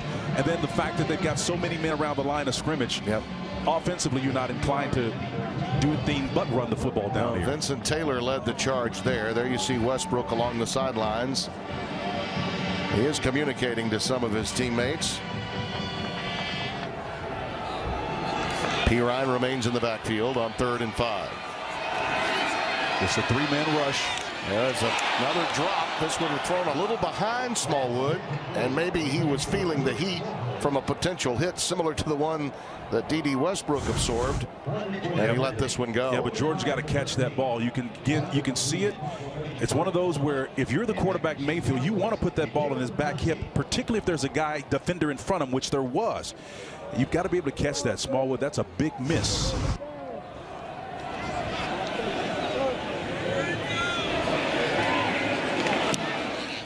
McCleskey is back deep at midfield and calls for the fair catch off the 37 yards. More solid, and I do mean solid, field position for Oklahoma State. Let's get back to Mike Hill in Los Angeles. Coming up on the State Farm halftime, Wisconsin and Penn State for the Big Ten Championship, a preview from Indy, how Virginia Tech could upset Clemson, plus highlights of Navy still in contention for a New Year's 6 bowl bid. West at the half, but right now, Tim and Spencer, back to you. All right, Mike, thank you. Yes, let's just say that all of college football's postseason could be a debate at the conclusion of tonight. Gnashing of teeth? Yes, anger, angst, bitterness, oh my, plenty of it. Justice Hill is in the backfield out of the gun. Rudolph hands it to him, and he cuts it back in, maybe only a yard, perhaps 2. Stephen Parker, number 10, making the tackle, the junior from Jenks High School, Tulsa, Oklahoma. I think Mike Stoops has settled in. He's figured out exactly how he wants to approach this. Stephen Parker, the strong safety. Paying off. Rudolph, his receiver slipped. Yep. Washington, as he was trying to make his cut, slipped. Jordan Thomas actually had the best look at it, and it fell incomplete. Yeah, during this steady downpour versus soft coverage, respecting his speed, you can see he cuts on that outside foot, trying to turn the opposite direction, and just loses his footing. Rudolph is 3 out of 10 for 53 yards. The big one, of course, to Washington moments ago. 3rd down and 8 here. His tight end, Blake Jarwin, is now moved into the H-back position in the slot to the top of your screen. I like Washington doing this. He goes to Chris Lacey, who has been an outstanding receiver of late. A big-time, big playmaker. 9 yards and a first down for the junior from DeSoto, Texas. Yeah, they got it on the out route, just a simple catch, and that's a nice next-level catch there over the shoulder. Nice pitch and catch. From the 39, Carson again. He gets better with time. He's one of those guys, just feed and fanning. Give him like 25 to 30 carries, he only gets better. Jordan Parker knocked him out. That's 12 yards and another first down. There's an old country song like yesterday's wine, get better with time, and he's exactly that. When you feed it to him late, he gets stronger, gets more tenacious, and hell-bent on scoring. What a talent to watch. Zach Veach has come in now, number 86, in that backfield, along with Justice Hill. And he will lead Justice. Boom. Yards after contact, and another first down. just shy of the 15 of OU. Ahmad Thomas again will be credited with a tackle, but that's 12 more yards. There's a lot of stuff going on in this play. Justice was patient. Ends up running in the back of one of his own men that's trying to make a block outside. But you saw the combination of speed and the ability to finish a run by Justice Hill. Oh, boy, he just lost it. He had the zone read working. Okoronkwo came in to cover him up, but Rudolph just dropped the ball there after the read. Yeah, Will Sullivan was there to jump and pounce on it, but again, the ball is slick out there. Mason's got to do a better job of handling it. 2nd and 12. A little late substitution. I'm going to call a timeout on this.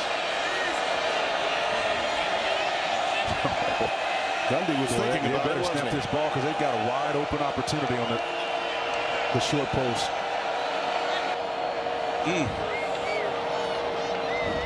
Yeah, Gundy had that one sized up.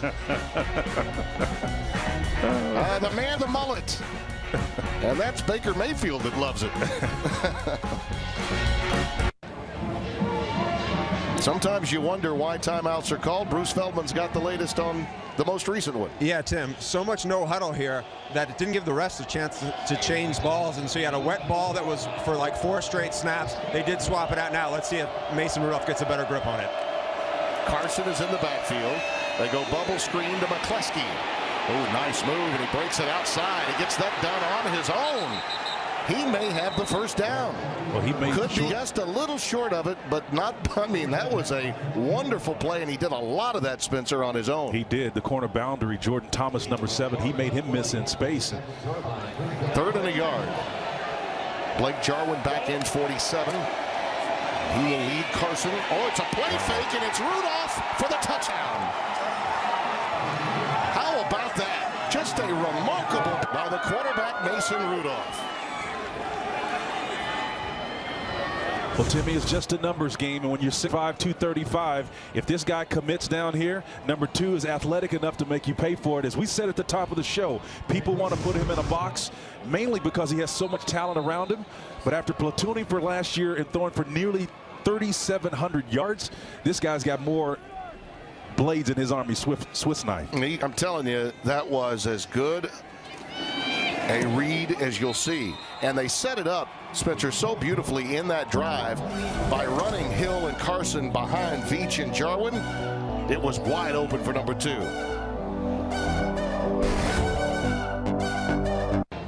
This is rushing yards.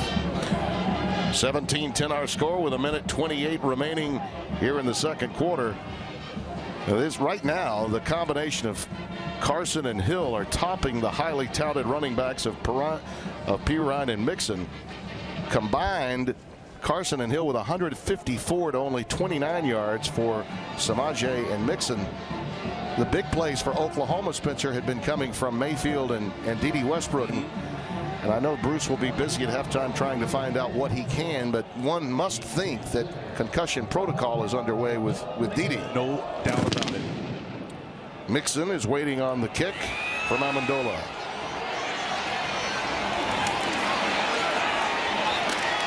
Ahead to the 24, maybe the 25-yard line.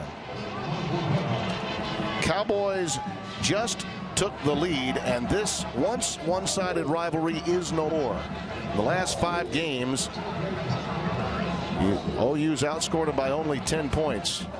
By the way, you wouldn't want to look at the scoring margin back in 1904, 1905, 1906. First 8 meetings, it was 240-0. But back when it was Oklahoma A&M, and Oklahoma was not a state, it was a territory. Well, fortunately, millennials don't care about what happened in the past. They care about what's happening right now. And I'm telling you, as we said at the top of the show, what makes this a rivalry is the stat that EB just pointed up there for you, our producer. This is a different context right now. This team believes, Oklahoma State, that they can compete your place or mine. That's why it's a rivalry. 1st and 10 for Mayfield. Looking to get vertical again. Goes with the shallow cross. It's Mixon coming out of the backfield.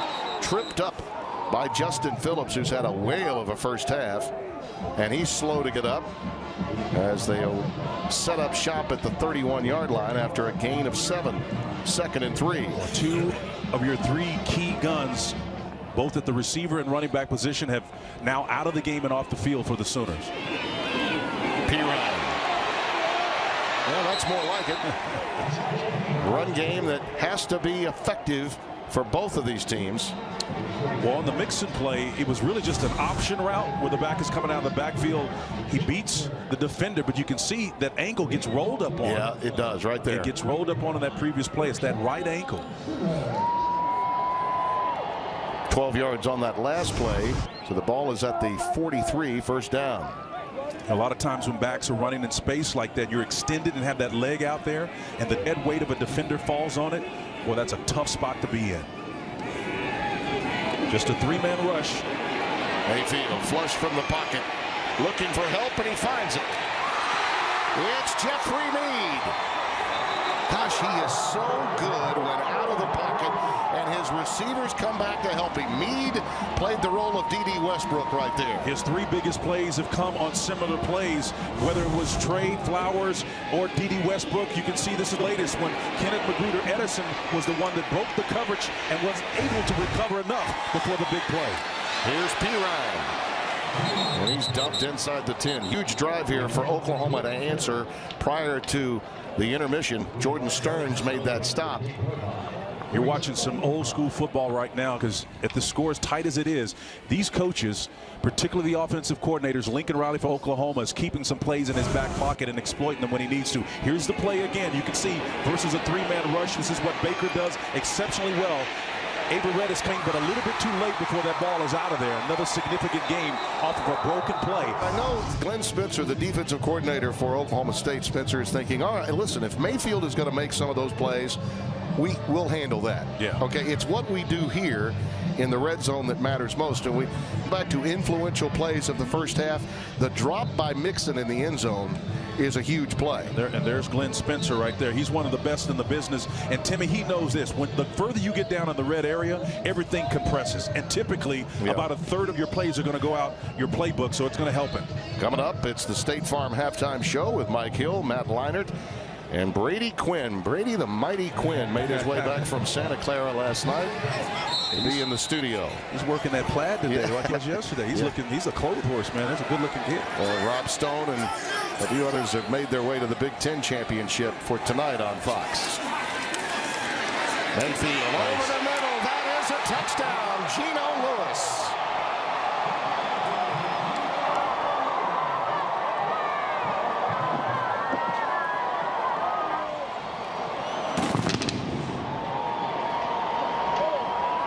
His second of the day.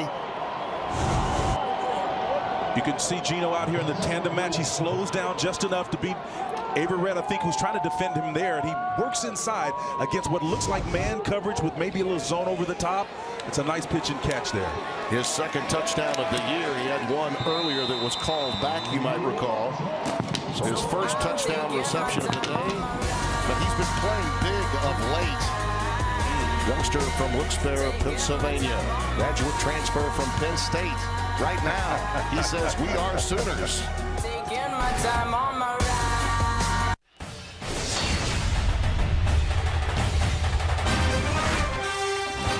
It's been Bedlam and then some. Here in the first half, we're tied at 17, 27 seconds remaining. As Oklahoma has answered the Cowboys, who had 14 unanswered, to take the lead. And it's Geno Lewis on the receiving end of that touchdown. Seibert will kick it away. Barry Sanders Jr. is back deep. This time he'll field it at the 2.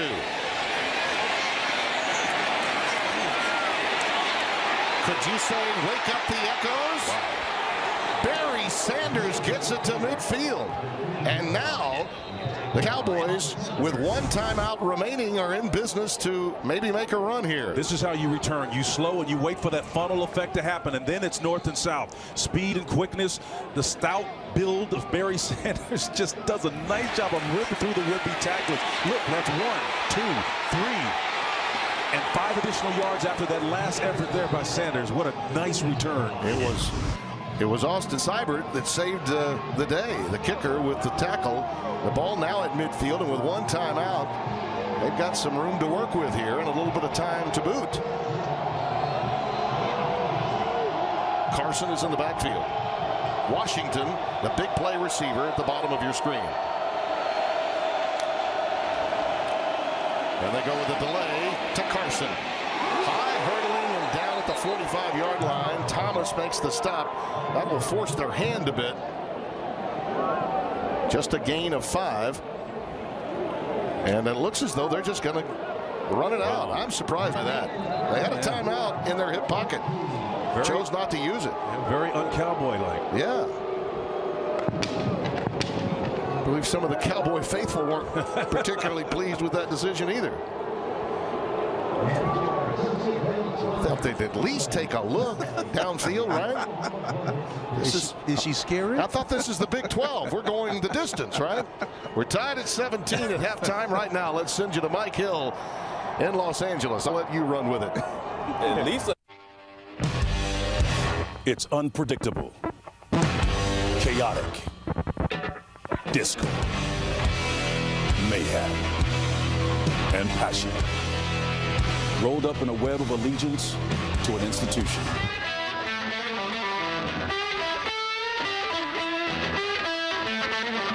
It's Bedlam.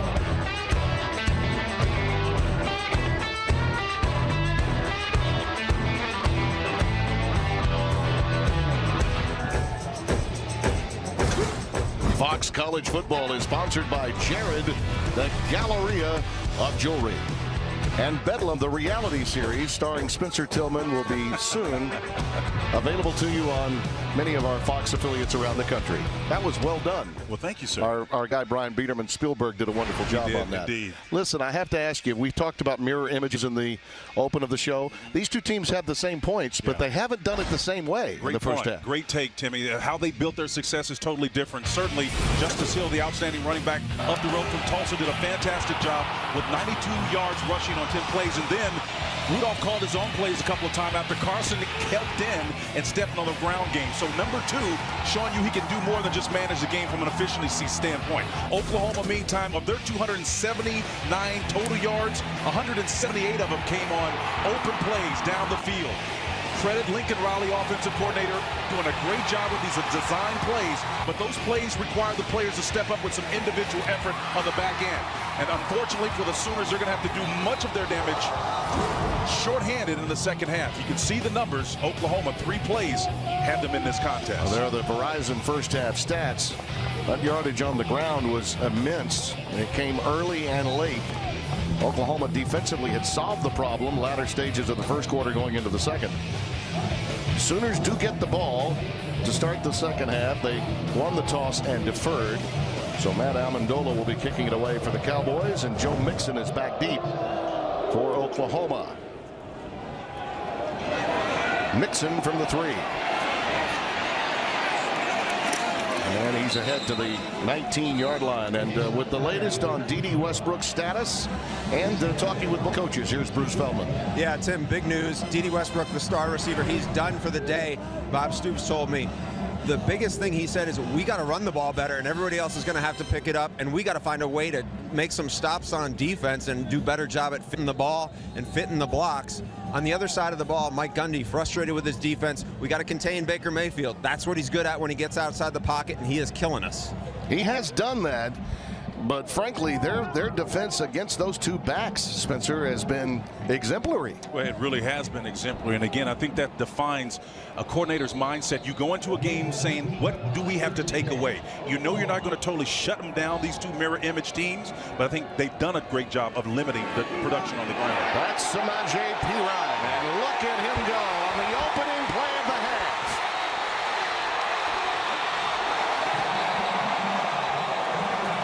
"66 yards, and it's Jordan Stearns, number 13, that saved the touchdown.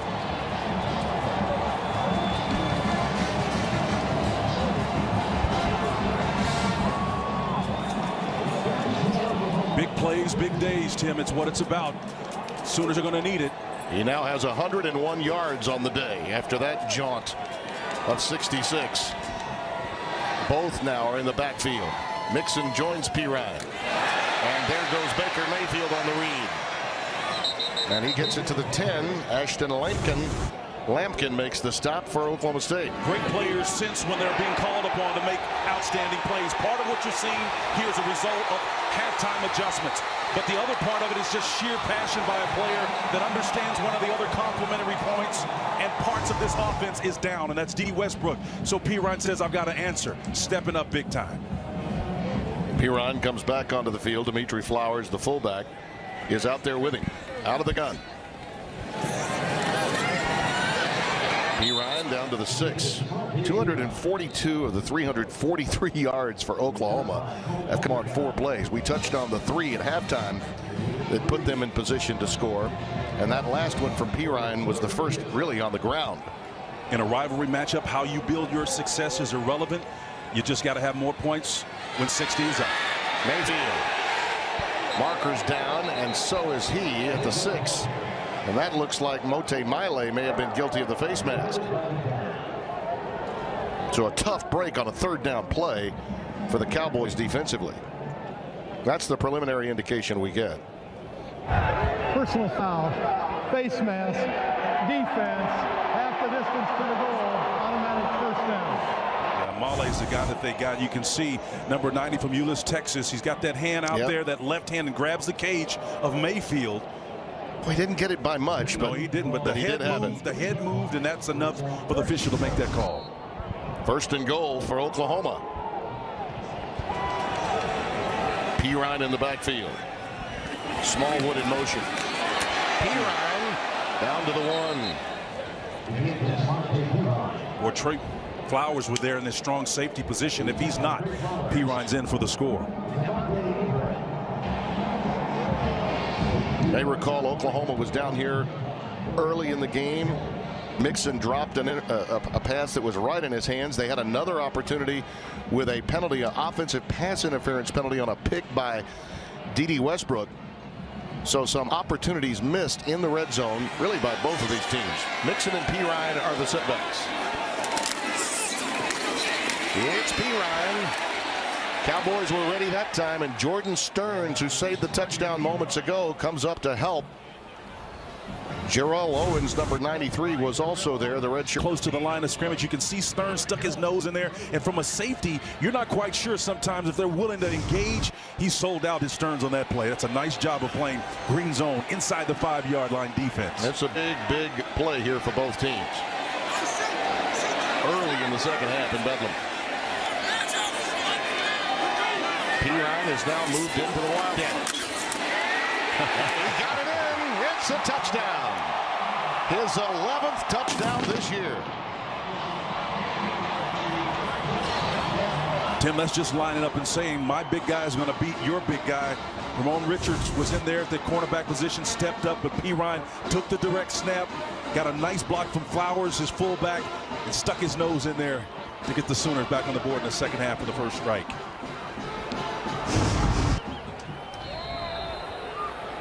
Seibert for the extra point. Just got it through that left upright. Samaje Perine, 66 yards on one play. In total, 6 plays, 81 yards. They deferred. They got the ball to open the second half, and it's game on.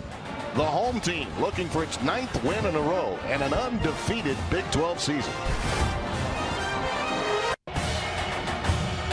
Fox College Football, presented by Jared, is sponsored by Verizon. It's always a great gift on Verizon. By Coca-Cola, taste the feeling. And by Hyundai.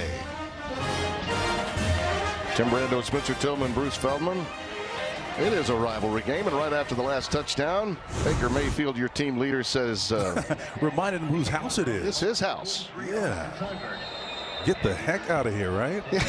Or something like that. I love it. It's a rivalry game, man. He wants someone to know you don't write a check your mouth can't cash. You come talking to Barry Sanders is awaiting, and he's going to bring it out. Last time he took it to the 50 before the end of the first half. This time he's undercut at the 20-yard line. Outstanding defensive work that time on special teams. It was Jeffrey Mead that came in there and cut him up, number 15. Nice special teams tackle. And Mason Rudolph Yeah, you think about it. The last time he was in the game, he gave Oklahoma State a 17-10 lead. They haven't touched the ball. Yep. Offensively, really. But listen, he was in there and handed off one play. But in terms of getting a drive started, his last meaningful touch was on the way to a touchdown to take the lead. Oklahoma had 40 total yards in one quarter running the football. The Sooners now 3:15 Nice little blitz off the edge. There's a little out pattern to Seals. Wow. Incomplete. Jawan Seals, number 81, that inside receiver was working outside on that one. Again, here we've seen this 3 times today. Ball hits him squarely in the numbers, and Seals drops it. Wow. I don't know that the element, I think they've improved, Spencer, since the first half. It's been a consistent rain, and I know the ball is slippery. Not much wind to speak of. That usually wreaks more havoc than the wet stuff. Justice Hill is the setback, 2nd and 10. Beach and Jarwin are in there. And they lead the way for Hill, and it's nothing doing. Obo, Okoronkwo, and Emmanuel Beal both involved that time.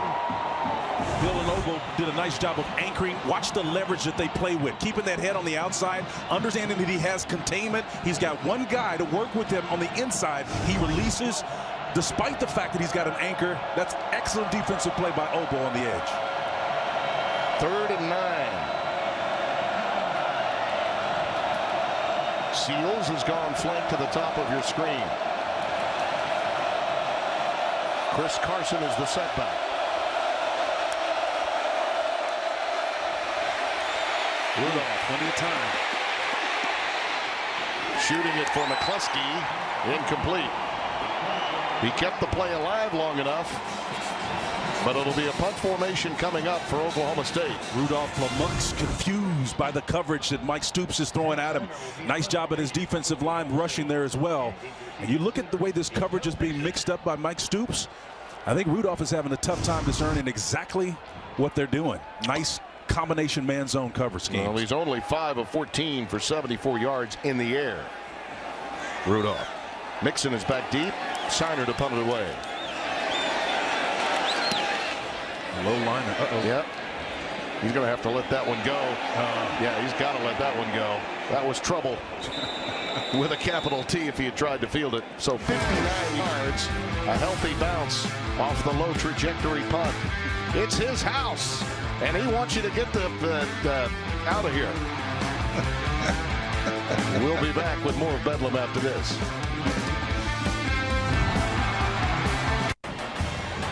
Fox College Football presented by Jared is sponsored by Bud Light. Make the right call. Drink responsibly.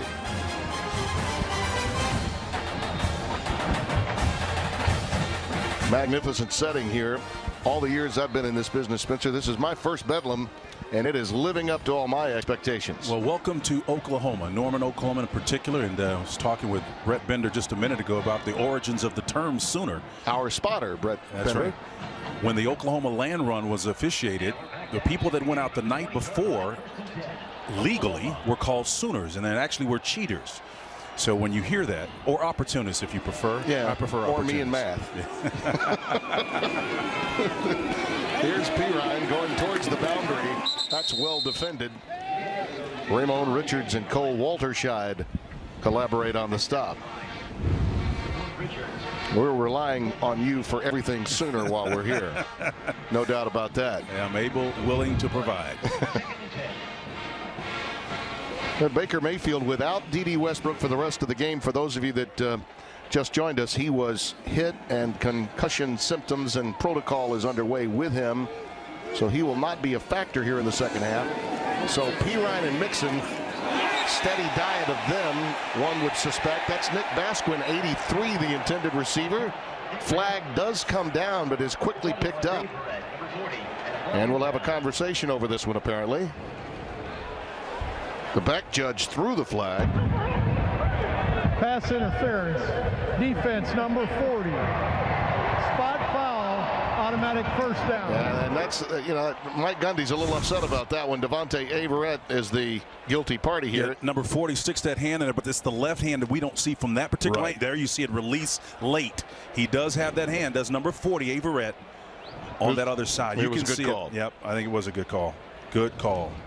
It is holding on the defense. That'll be a 10-yard penalty, automatic first down. Well, now he's really upset about that. The additional yardage really upsets Gundy with holding. And you rarely see him show that level of emotion. You're He's right. one of the most consistent personalities, but you wonder. Number 40, Averett, he's the captain in that interior defense for Glenn Spencer at linebacker. He it's a junior college transfer that's played so big for them. Had a great game against TCU. Unbeaten as an amateur boxer as a child. And Well, he was trying the sweet science there, too, with that left hand. Just got caught with it. Samaje Perine again in the backfield. It's 1st and 10. They were ready for that. Great penetration. Jordan Stearns, man, stuck his nose in the number 13. I'm telling you, they're so instinctive in terms of how their run fits are created. You see any open space or void, it's quickly filled by a white jersey. That's how you play, or that is what's called integrity. Everyone meeting your run fit responsibility. That's fine defensive play there. Loss of a yard at 2nd down and 11, and Perine is injured. They're tending to him. You know, Samaje's had various sundry injuries from ankles to knees. For his career, really. Yep. All kinds of time. Mayfield ad-libs again, and it's dropped. A.D. Miller, number 13, the sophomore from Bishop Dunn in Dallas, dropped one right between the 1 and the 3. Well, and I was going to say before that play, this is the kind of a situation with the lead. I would be shocked if Oklahoma tries to speed this up. Again, another drop. Players get lax and let the ball climb on them and hit them in the chest. Pluck it out of the air, and if you want to be forgiving, stick those arms out there, and if it's coming too hot like it was on that play, that cushion that you're going to provide doesn't allow the tip of that ball to slap you in the chest like that. That's where players get trouble. It's hard from the depth perception to understand how fast the ball is coming at you. 3rd and 11. Geno Lewis is in the slot. Look out for him. He's been the chain mover today in the passing game. There he is. Move the chains. That's the 1st down. Out to the 42. Yeah, Kenneth Magruder Edison defending on that play. Again, just man coverage. And you can see Baker with just a 3-man rush, actually 4 men, including the linebacker, finds a nice job of sorting that ball through the zone coverage for completion. I suspect we'll be seeing number 5 targeted a lot more, Spence, in the passing game with Westbrook out. 1st and 10.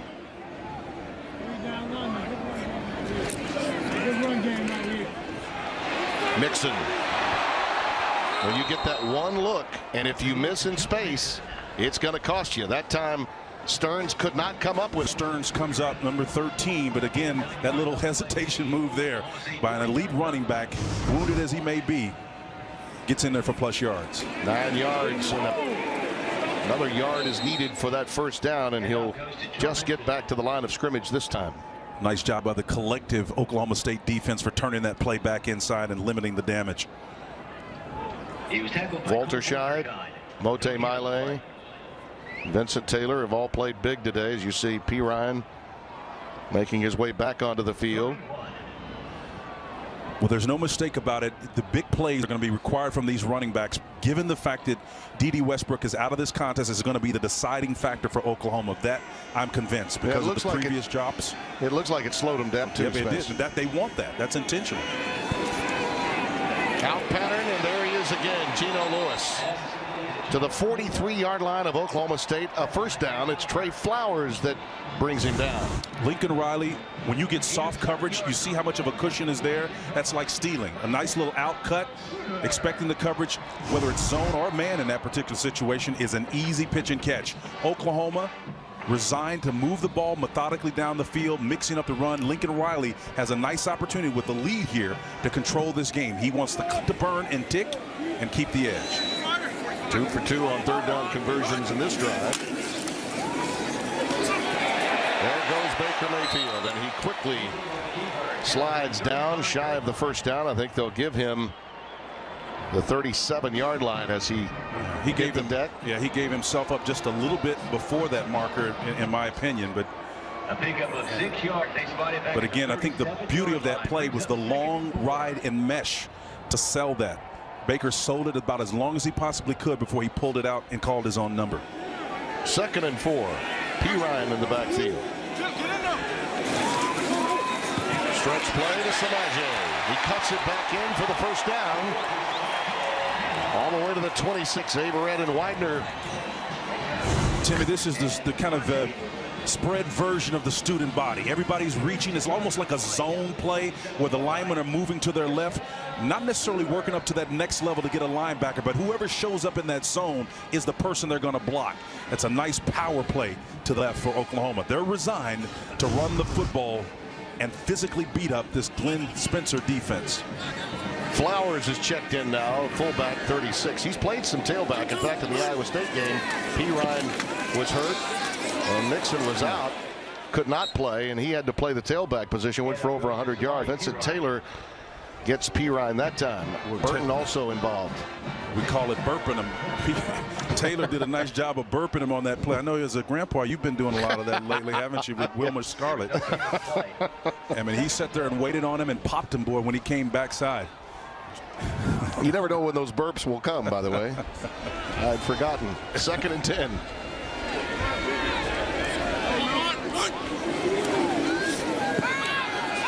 Play fake, Mayfield. Well done to Jordan Smallwood. Yet another first down. This has been a methodical, old school. And really nicely, but in looking at it again, it was actually okay. But the fact that he had plenty of time and they're moving the pocket is Lincoln Riley to allow his quarterback to make plays in space and improvise. This is exactly the type of script that they will follow right now. And they're taking up so much time on the clock. That's the design. They are milking the play clock and the game clock here in the 3rd quarter. Flowers remains in the game in the backfield along with P. Ryan. Samaje, boy, they are popping, aren't they? You can hear it all the way up here at the 13-yard line.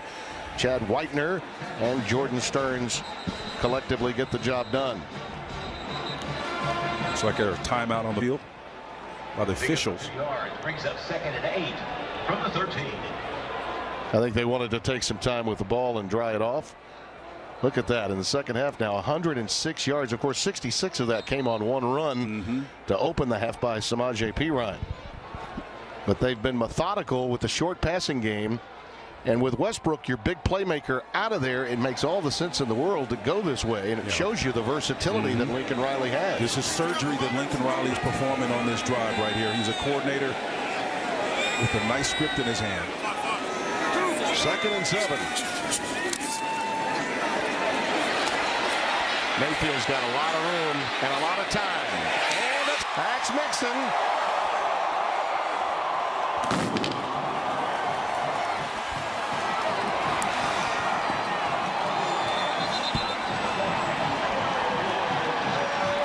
First to hug him is D.D. Westbrook. First of all, it's the amount of time that number 6 Mayfield has available to him. Great protection up front, improvisation. Again, one of his elite backs finds himself in a position where he's able to make an improvised play to find open. That's the 4th play of that sort that we've seen. Oklahoma has scored on 3 of them.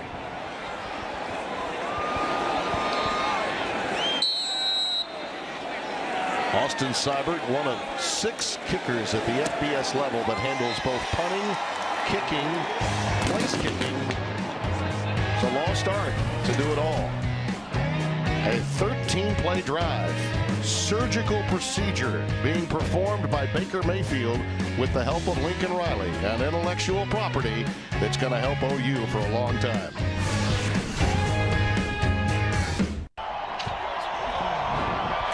Fox College Football is sponsored by Jared, the Galleria of Jewelry. Tim Brando, Spencer Tillman, Bruce Feldman. 3rd quarter has been all Oklahoma. That drive, 6:24. You don't see that length in this league that often. Mixon with a 12-yard touchdown catch, and Seibert to boot it away. Derek Sanders again is back deep. From the goal line, he juggled it a little, and it ultimately hurt a lot. A fired up Sooner group. Chance Sylvie there to make the tackle. Oklahoma going for its 10th Big 12 title in the last 17 years under Bob Stoops. No other school has more than 2 Big 12 titles since Stoopsy arrived in 1999. Here's a quick look at our Big 12 standings, sponsored by Sonic, an official sponsor of the Big 12 Conference. Sooners going for its first undefeated Big 12 season in 12 years. They also went undefeated 2000, 2003, and 4 under Stoops. Justice Hill in the backfield for Oklahoma State. Very important drive here for the Cowboys to answer after falling behind by 2 touchdowns. Looking long, that's Seals. He's down inside the 35-yard line. Jordan Parker makes the stop, and we've got an injured Sooner. Well, you can see Seals splits that cover 2 deep safeties. And again, that's the weakest part of the field. If you've got 2 deep safeties, it's in the middle. You usually look for the tight end or an ex-receiver coming over. Nice pass, a lot of air thrown underneath it for Seals to get underneath it and convert the completion. And Spencer, I think it's the back of that helmet, the way Parker hit the ground, that is going to be the issue here for him. We talked about it before when Westbrook was knocked out of the game. It wasn't for the hit. Yep. It was not the hit. It was the helmet hitting the ground, the second part of it. And there you see that flush hit, and the right arm was also trapped. There's concern, I think, in both areas, both the limb and the back of his head, the way he hit. I mean, he's trying to save a touchdown at that point. Well, he's sacrificing his body, as all these guys do, particularly on the back end. And when you're running at full speed and you hit the ground like that in that limp laid position, I'm telling you, the impact is compounded, Timmy, and it's a tough one to get back up from that immediately. So for the moment, our concern is for Jordan. We'll take a quick break. Well, the good news is that Jordan Parker is at least halfway up. Freshman from Pittsburgh, California. We'll take another look at that play. And the impact that I noticed in real time was when making the tackle, how his head hit flush on the field, but his arm was also tied up.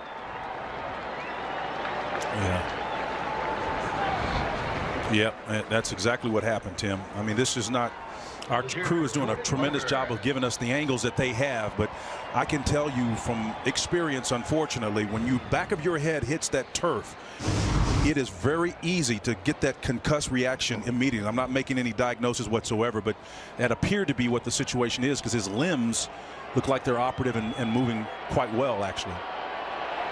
That was a 54-yard connection, by the way. Rudolph had only hit for 74 yards on 5 passes and 14 tries, and that was as big a play in the passing game as he's had all day. So 1st and 10 as the Cowboys try to answer Oklahoma's 2 touchdowns already here in the 3rd. Out of the shotgun, it's Justice Hill, and nothing doing. Oklahoma was ready for that. DJ Ward, number 87, a redshirt junior from nearby Moore, Oklahoma, just outside this area was Moore, of course, where Coach Stoops makes his home. 2nd down and 10 coming up. Ward's got nice size at that defensive end position where he plays at about 6'2", 265, a little bit smaller than what you typically would see, but they give him the latitude to work outside as well. And a pump fake from Rudolph. And on the check down, he airmails it, intended for Jawan Seals. He was there, but he rushed it and overthrew him. And there was really no need to rush that ball because the protection was great. And one of the things we talk about Mason Rudolph, what makes his suite of talent really, really good, is because he makes quality decisions. Not so much on that last play. Well, you know, you look at his numbers today, and Mike Stoops' defense has confused him some in the passing game. Only 6 of 16. Carson is checked in on 3rd and 10.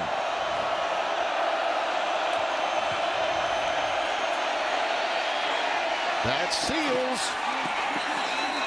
And he's got it. And he stretched as much as he could to bring that one in. That's a heck of a catch. Arthur. Ahmad Thomas, number 13, the free safety, was defending on that play, but well thrown. It looked like it took a while to get there, but it was complete. That's all that matters. Carson going towards the boundary is hammered by DJ Ward again, number 87. And maybe there's a question that was a catch or not, but you get the playoff, and that really yep. The nose of that ball hits the ground, and he helps him certainly seat the ball. Too late now, boys. Wow, it's a done deal. Great strategy in getting tempo and getting that next play off. 2nd and 10. Washington is flanked to the bottom of your screen, 28.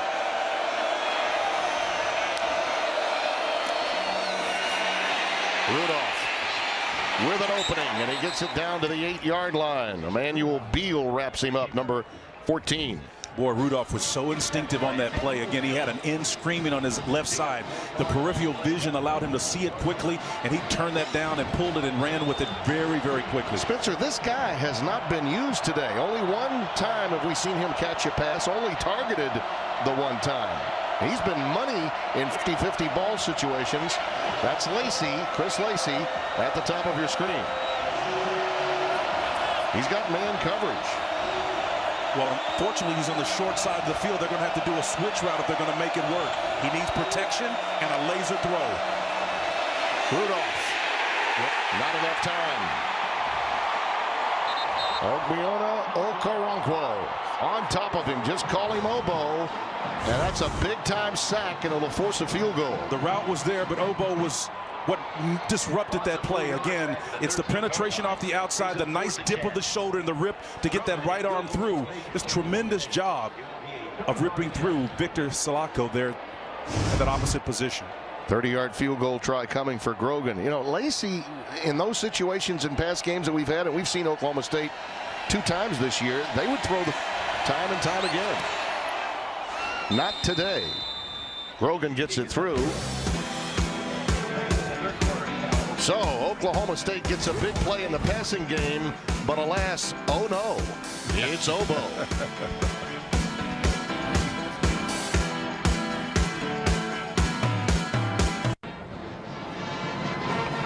31-20, Oklahoma State responds with a field goal after surrendering 2 touchdowns to open the second half. Oklahoma very impressive when you think that they've done this without their big-time playmaker, D.D. Westbrook, available to them after going through concussion protocol. And the injuries were mounting, even extending to the running back position with Piron coming out. Again, your point of the surgical process that Lincoln Riley, the offensive coordinator, took this unit through. And unfortunately, because they've not been able to catch the ball well, OSU had to resign to a similar strategy. Unfortunately, they don't want time to run off the clock, but that's the only way they could move the ball down the field. Kept short as it was with 3 points. Bottom line is, if you're not going to get as many possessions, your defense is on the clock. On this series, you had better perform admirably here. This is Mixon from the 10 after a short kick. Another outstanding return by Mixon, 22 yards. And let's go down with Bruce Feldman, who's got more on Obo. Yeah, Tim, Obo was actually an Oklahoma State recruit and then decommitted and ended up at OU, and he's really blossomed this year, Bob Stoops was telling us. And he gave him actually the ultimate compliment you could have. He said he's got a motor like Eric Stryker, who was the former pass rushing star for the Sooners. And they said just really has matured a lot. The lights come on for him. Mike Stoops pointed out, he goes, you know what? He didn't always do the right thing, and he's lucky he's still here. And then he thought about it, he goes, you know what? We're lucky he's still here, too.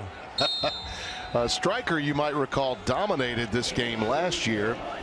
A big second quarter that opened the game up when the game was played in Stillwater. But Eric had an incredible game in that second half. And there goes Piron again.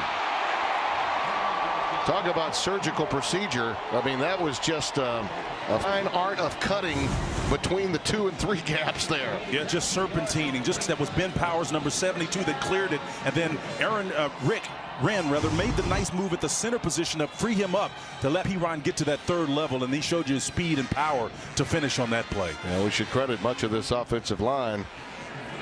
Piron now with 106 yards just this quarter alone.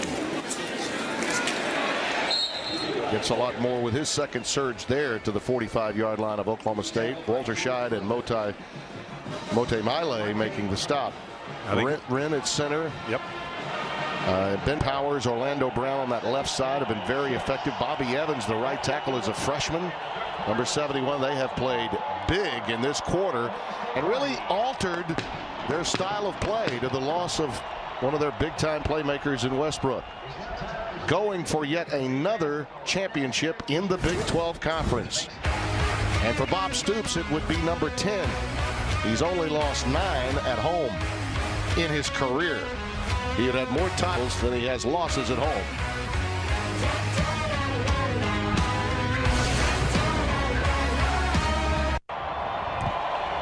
Fox College Football is sponsored by Jared, the Gallery of Jewelry.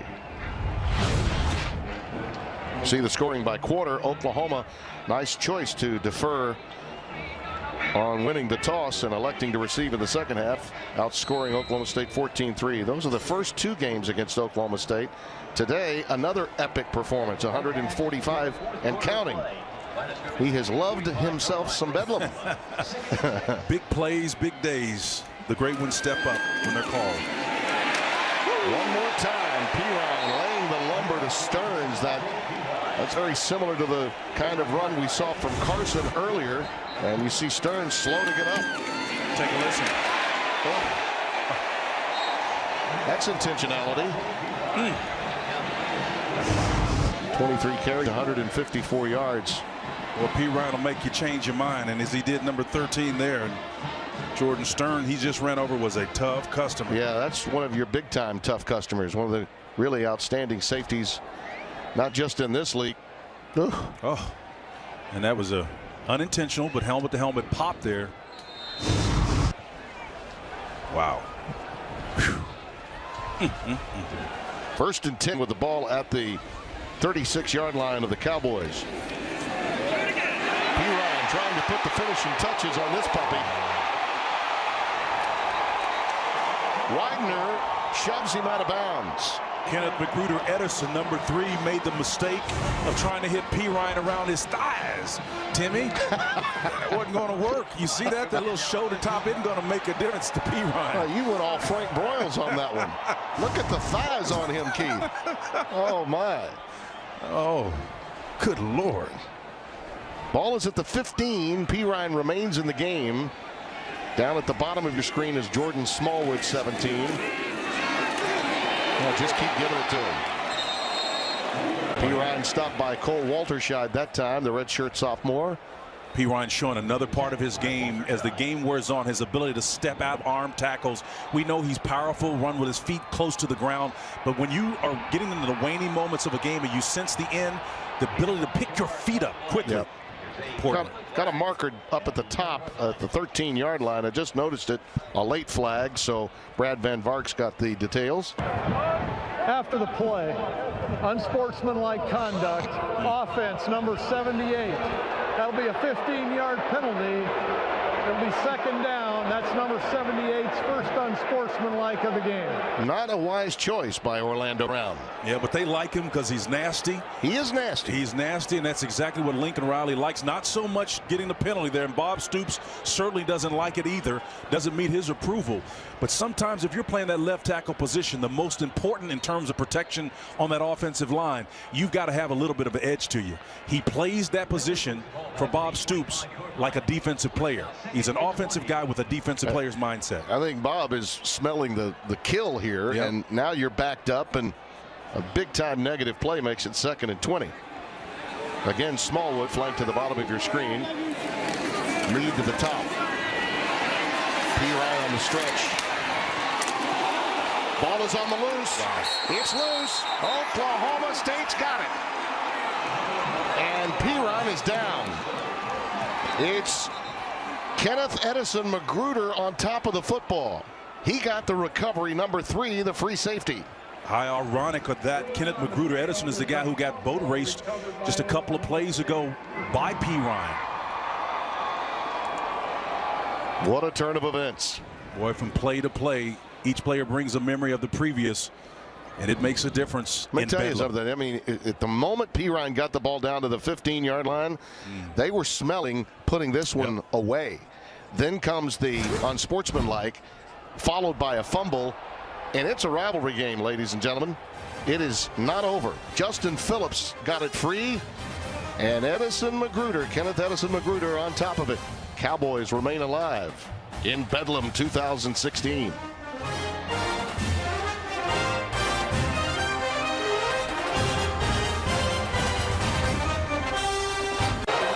Samaje Perine being taken to the locker room.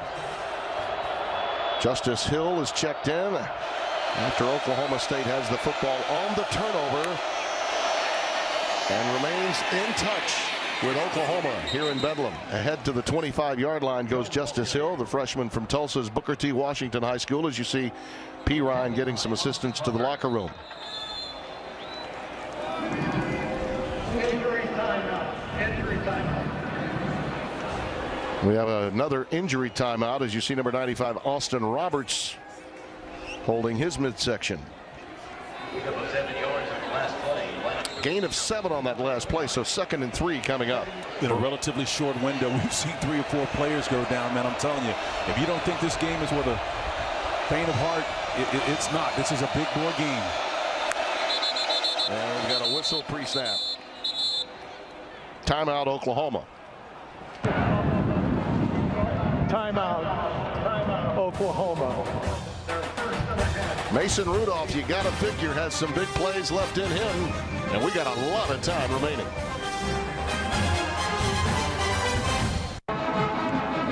31-20 our score. Spencer, I know it's a numbers game in a lot of ways, and as you like to say, we live in a world of images and impressions. Yeah. The Big 12 is known as a finesse league. Where's the defense? You can give up yards, but the physicality out here today is second to none. Samaje Perine has 187 rushing yards today, and he has earned every bit of them. He now has 3,984 for his career. That moves him past Quentin Griffin for number 5. And again, just to underscore how physical, in a kind of a 4.5-minute span, we saw 4 different players get taken off the field for various sundry reasons. And again, it just speaks to the physical nature of this game, particularly in the Bedlam series. On first down, here's Hill, and he's stopped behind the line of scrimmage by Okoronkwo. Obo's been all over the place here in second half. You have to wonder at some point in time on the read option, safety look, that means more bodies around the line of scrimmage. At some point, you got to take a shot down the way, even though you've got 12:25 left. Again, I go back to Lacey.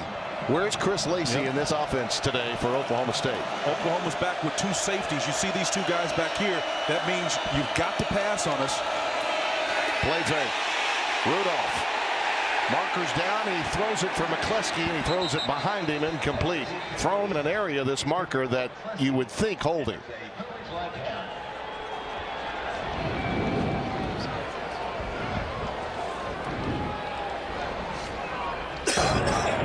Holding, offense number 60. That penalty will be declined, brings up 3rd down. Well, the right tackle's trying to make plays, and again, it's really tough when you're sitting out here, particularly with the wide 7 technique, a smaller guy working underneath that's able to create a 2-way go for himself. It's scary for a tackle to be out on an island like that with the 2-way go with a guy who you weigh less than 60 pounds less than you do. They decide to take the down rather than the yardage, Oklahoma. 3rd and 10. Carson in the backfield, and Rudolph lets it fly, and that is Blake Jarwin, and the burly tight end races for the punt. He got to the sticks. He may be just a little short by about a half yard, but certainly in go-for-it range if they determine that 4th down is worthy of it. And Emmanuel Beal made the stop. They're going to go tempo on 4th down, effectively putting the game on the line right here. The ruling on the field of a 1st down is under further review. Okay. Well, you know, sometimes I think that works against the offense. I don't know that that's something Mike Gundy really wanted. Well, the fullbacks have not been a factor in this game very much for Oklahoma State, and we've seen them deploy them effectively. You can see that Blake Jarwin gets his head down, and that ball maybe looks like it's right on top of the line. I think he's short. You think he's short? Oh, yeah, he's short. Yeah. And they're never going to change the mark. They never change spots. but it's not his call. That was just an official's decision, and I think a lot of times that's just luck of the draw. Yeah. You know, they were ready to go tempo and use speed to get the first down before Oklahoma could set up defensively. Well, certainly at this point in the game, with the Cowboys trailing, pace and tempo as a tactical advantage is one that should work for them, but they've got to pick the right spots. And when you get, for whatever reason, a play stop, it slowed down or stopped because of a measurement, that impedes your ability to execute your game plan. You know, they went to this cowboy back thing a couple of years ago. Gundy was talking to us a little bit about it. They've had some success both with Blake Jarwin and with Zach Veach, numbers 47 and 86 respectively. Jarwin is more of a receiver. The problem here is that, you know, you've lost the suddenness of whatever is going to be on your part by virtue of this review of the spot. And you're putting the game on the line, Spencer, with, gosh, just under 12 minutes left. If you determine you're going to go for it, do you think he might just go ahead and opt to punt? If, in fact, the spot is ruled to be accurate? I would say he would if, in fact, they'd had more success downfield pushing the ball. Again, every game is going to leave bibliography and footnotes, and the 3 quarters that we played to this point have. And they've just not had that much success pushing the ball down the field. I mean, this team has 21 explosive plays of 40 yards or more on the year. We've not seen that today. Mike Pereira, we've looked at reviews of spots many times before, but I don't think we've ever seen an overturn. Your thoughts? You know, and this is an interesting one because, you know, they don't use the yellow line. And if you look at the actual spot where they started here, the runner is ruled down short of the line to gain at the 41-yard line. It'll be 4th down and 1/2 yard. Go ahead and finish your point there, Mike. Yeah, it's interesting. We looked at the ball being snapped at the 31, but the yellow line was beyond the 41, so it made it look a little deceiving. Yeah. It's and that's why they don't use that line. But you are right, Tim. I mean, you so seldom are ever going to get these spots overturned trying to find the foremost point of the ball, the farthest forward point of the ball. It does appear, thank you, Mike, it does appear they have opted to punt it away, Spencer, and I like this call by Gundy. Yep. No reason, particularly given the elements that we have today. That's right. And the turnovers we've already seen, why put the game on the line right here? I agree 100%, and that was the point I was attempting to make. Again, the issue is you've not done anything from an offensive standpoint in terms of pushing the ball down the field, in terms of explosive plays. Just don't make a mistake. You've got a shot. Timeout. Oklahoma State. Well, maybe they're going to rethink. I mean, I can't imagine why you would use a timeout considering something. It's very rare would you see that guy right there, one of the sharp, underrated coaches in America, make a mission-critical mistake in this type of situation. He thinks that everything's out. He's one of the best schemers in the game today. Makes some unconventional choices sometimes. Mike Yurcich, his offensive coordinator, one of them, but it's worked out swimmingly for him. A reminder, tonight it's the Big Ten Championship on Fox. A showdown. Corey Clement, number 6, Wisconsin. And Trace McSorley and number 7, Penn State. Coverage will begin at 7 Eastern on Fox, or you can watch live on Fox Sports Go. You look at the top 10. I know a lot of people have penciled in Washington, and understandably so. It was an impressive win, Tim. I present for you, though, the 127th in FBS non-conference schedule. And if Penn State beats Wisconsin big, a la Ohio State, over Wisconsin 2 years ago, the debate will rage on. They are going for it. They are putting the game on the line, and Carson's in the backfield. Oklahoma's playing a soft nose technique. If they want to run it over the 0, they could. Carson, it breaks free. Pretty good call by Mike Gundy. And as you said, he and Yurcich know what they're doing. Yep, here's the soft zone that I was talking about here. Over the nose, it was a flex position. Oklahoma got gashed on that one. 1st and 10, Rudolph lets it fly, and that's Veach, the cowboy back that we're talking about. So he and Blake Jarwin, the cowboy backs, a la tight end H-back, have made the 2 influential plays in this drive. Beautiful series of plays by Mike Yurcich, the offensive coordinator for Oklahoma State. He, too, now had his surgical garb on, working down the field nicely. They go out pattern, and that one was almost picked. Carson coming out in the flat, and Jordan Evans had a beat on it. And had he maybe another step, it could have been 6. Yeah, Evans is the inside linebacker again, using that right hand, and he committed to it. The point is, if that had been a defensive back with a little bit more body control, he probably would have picked that one off and headed the opposite direction. But Evans is a bigger linebacker sort, right here out of Norman, Oklahoma, 235 pounds. Nice breakup. Played big in that West Virginia yes, win he did. most recently in Morgantown. 2nd and 10.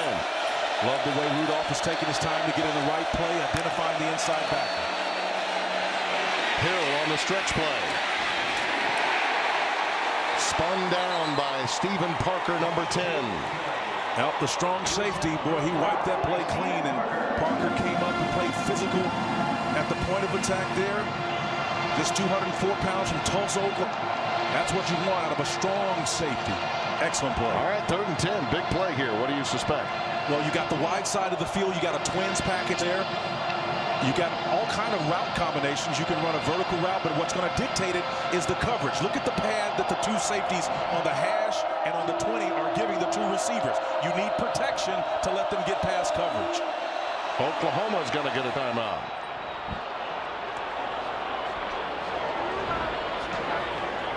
This may well be the biggest play of the game. Yep. Stoops couldn't stop him on 4th down. Can he stop him on 3rd coming up? Fox College football sponsored by Jared, the Gallery of Jewelry. This is an interesting call on 3rd down now, depending upon whether Mike Gundy is thinking 4-down territory or 3 downs or try the field goal. They're 4 of 13 on 3rd down conversions. Roman numeral 12, Timmy. Lacey is at the bottom of your screen. Only 1 catch for him today, number 15. Carson, look out.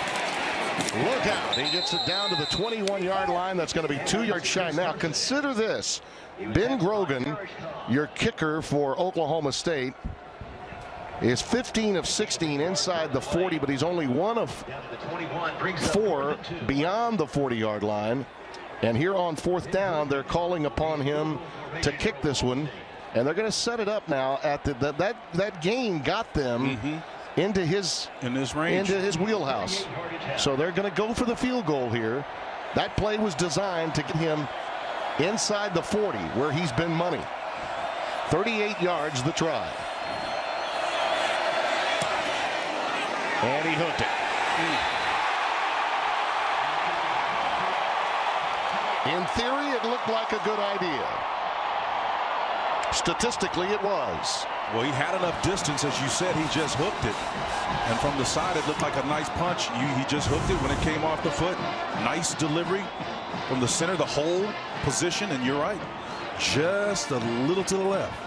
But that play design, Spencer, that call was made with the idea that we're extending this game, and we're going to count on our field goal guy to make it a 1-possession game. Well, Tim, it's cliche, but it is so true. In big games, they typically are lost, not won. There's usually a mistake, whether it's a hook, whether it's a drop pass or a fumble. And Mike Gundy understands that, but he also understands he has the capacity to score quickly, something they've not done today. We'll see if it's deflating for Oklahoma State defensively here. Mixon.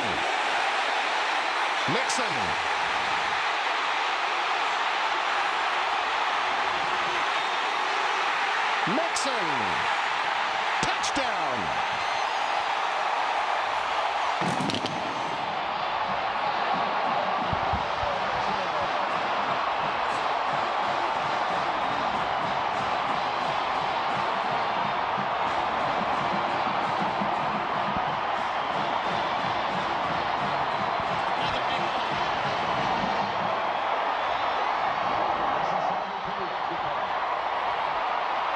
Another huge play.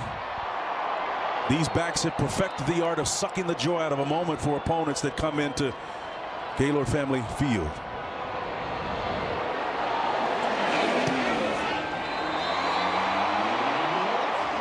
It's an emotional game, isn't it? It is indeed. Oklahoma State had it right where they wanted it. Then statistically, something that they were playing for did not go their way. Heads were hanging, shoulders were floundering, and Joe Mixon stirred the drink that the Cowboys could not stand. Oklahoma is on its way to claiming Bedlam.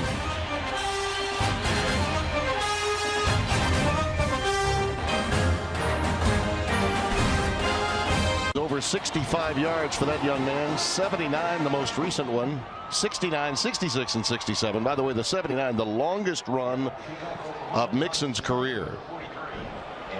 And you could just see that one coming. From the moment the field goal was missed, it was as if the air went out of Oklahoma State and it transferred to their defense. Yeah, once he got to the second level, Spencer, it was over. It was. Mixon did a fine job of just taking the dagger and sticking it in their heart. 11 rushes now for 99 yards, along with P. Ryan.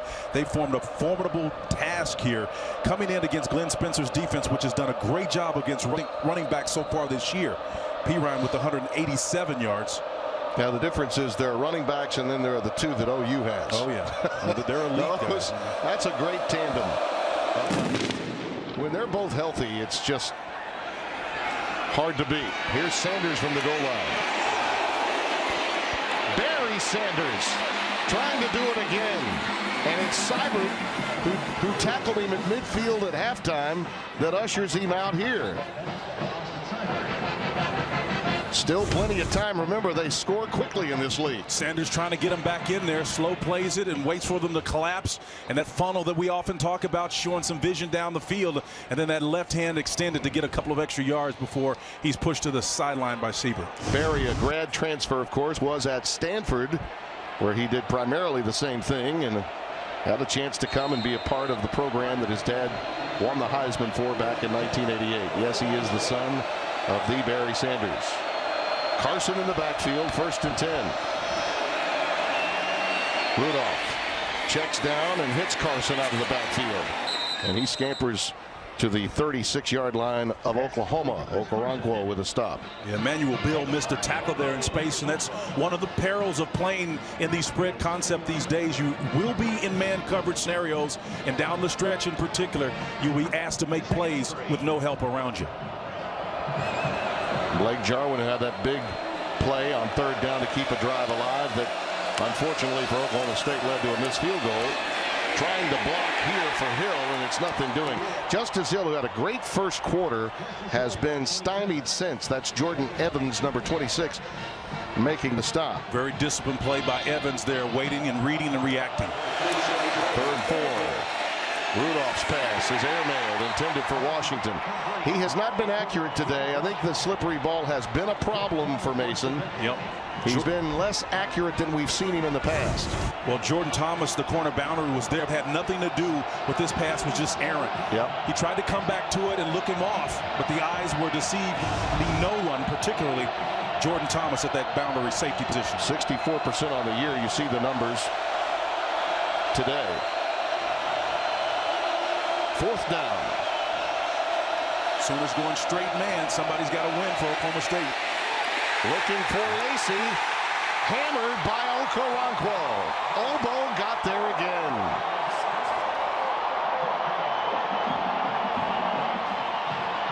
Well, they've just been unable to handle number 31. Obo played the note the Cowboys certainly didn't want to hear.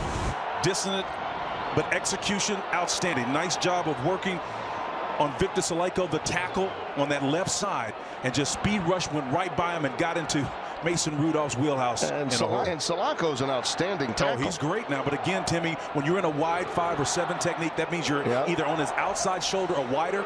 It puts that big old 335-pound guy, as athletic as he may be, in space. So now you got a skinny guy that can go either way. It's tough.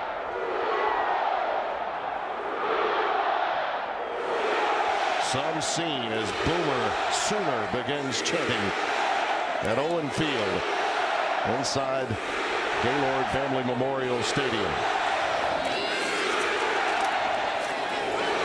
P. Ryan gets ahead to the 40-yard line. Been some incredible games here. One of the games of the century was played. Nebraska, Oklahoma. Jack Mildren, your quarterback, the late, great Jack Mildren. Jerry Taggy was playing for Nebraska. Johnny Rogers. Greg Pruitt. Oh, yes. Those are some great ones there now. One of the most underrated former Sooner running backs in history. Had a great run with Cleveland. Long storied history of producing great running backs at this institution. Those were the days of Devaney and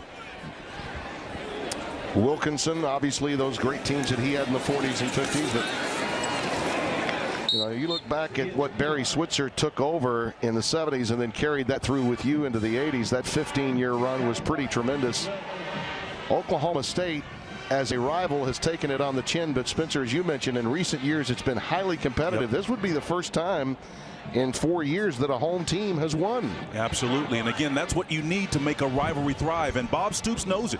Yesterday in our conversation, I think you asked him the question, which one makes you more nervous, going to see your sons play or facing Oklahoma State? He says, going to see my boys, that's easy. Facing these Cowboys, he respects Mike Gundy and the job he's done there in his 11 years as head coach. On 3rd and 5, Mayfield with a quick out pattern to Smallwood for a first down. Oklahoma State has no reason to hang their head in terms of how they've navigated this season, reeling off 7 straight to get to this point. Spencer, in a lot of ways, you go back, and I'm sure a lot of Oklahoma fans in this building were very concerned when D.D. Westbrook went down. But it's the adjustments made by Lincoln Riley philosophically in his approach to this game. I think it did more to damage Oklahoma State than it did to help. I think Westbrook, when he was in there, they were making some big plays, but they certainly weren't getting the ground yardage in chunks like they did after he left the game. Timmy, I think you just zeroed in on the most significant nugget any analyst could make for this game, for this particular moment. If you'll recall, Lincoln Riley, who's down on the field, we talked to him about his formula or his approach to the game. And then I asked him a difficult question for those informed fans out there.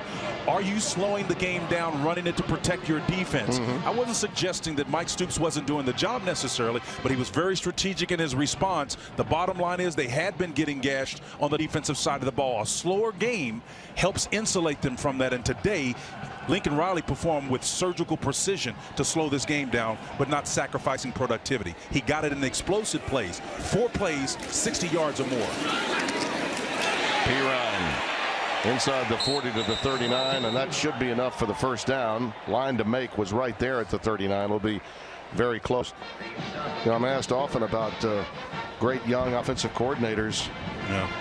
There are many of them, but Lincoln Riley, who's sort of a back-to-the-future choice, really, by Bob Stoops. Give him a lot of credit. When he first got this job, he brought this guy named Mike Leach over from Kentucky that worked with Al Mummy, and he had gotten away from it. When Kevin Wilson was here, they weren't running anything remotely similar to spread, and now he's kind of gone back to the future with this hire because Lincoln came up under Leach. 1st and 10.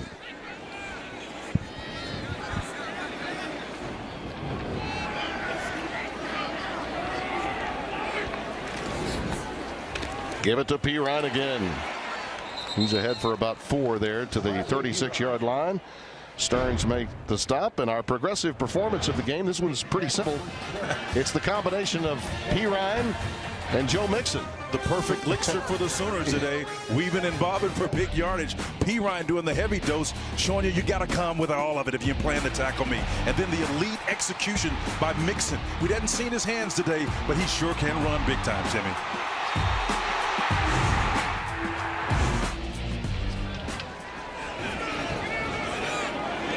Samaje in the game there. You see the combined numbers, 3 and 2 touchdowns between the two.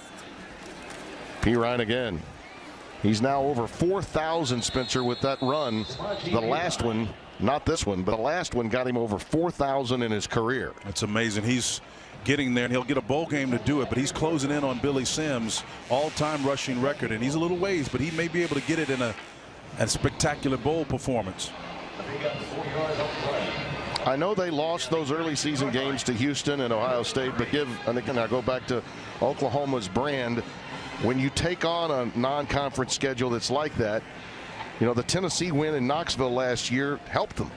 This year, the Ohio State game played here hurt them because they didn't win it.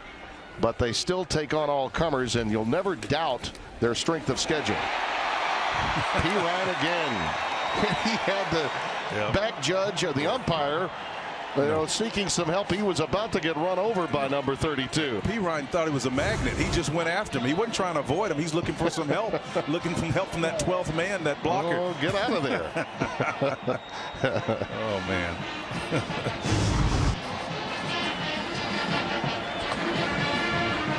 What a talent he is when he's 100% healthy. The tandem of Perine and Mixon, by far and away, in my opinion. And we've seen some nice tandems. Matter of fact, the counterparts last week, or 2 weeks ago now, since they had the off date, for consecutive outings, Perine and Mixon had. He just won't go down. Yeah, he's tough, man. Inside the 15 to the 14. You know, they say a steady drip will wear a hole in the rock, and that's what Perine is doing today in this Bedlam Series version here today in Norman, Oklahoma. Wow.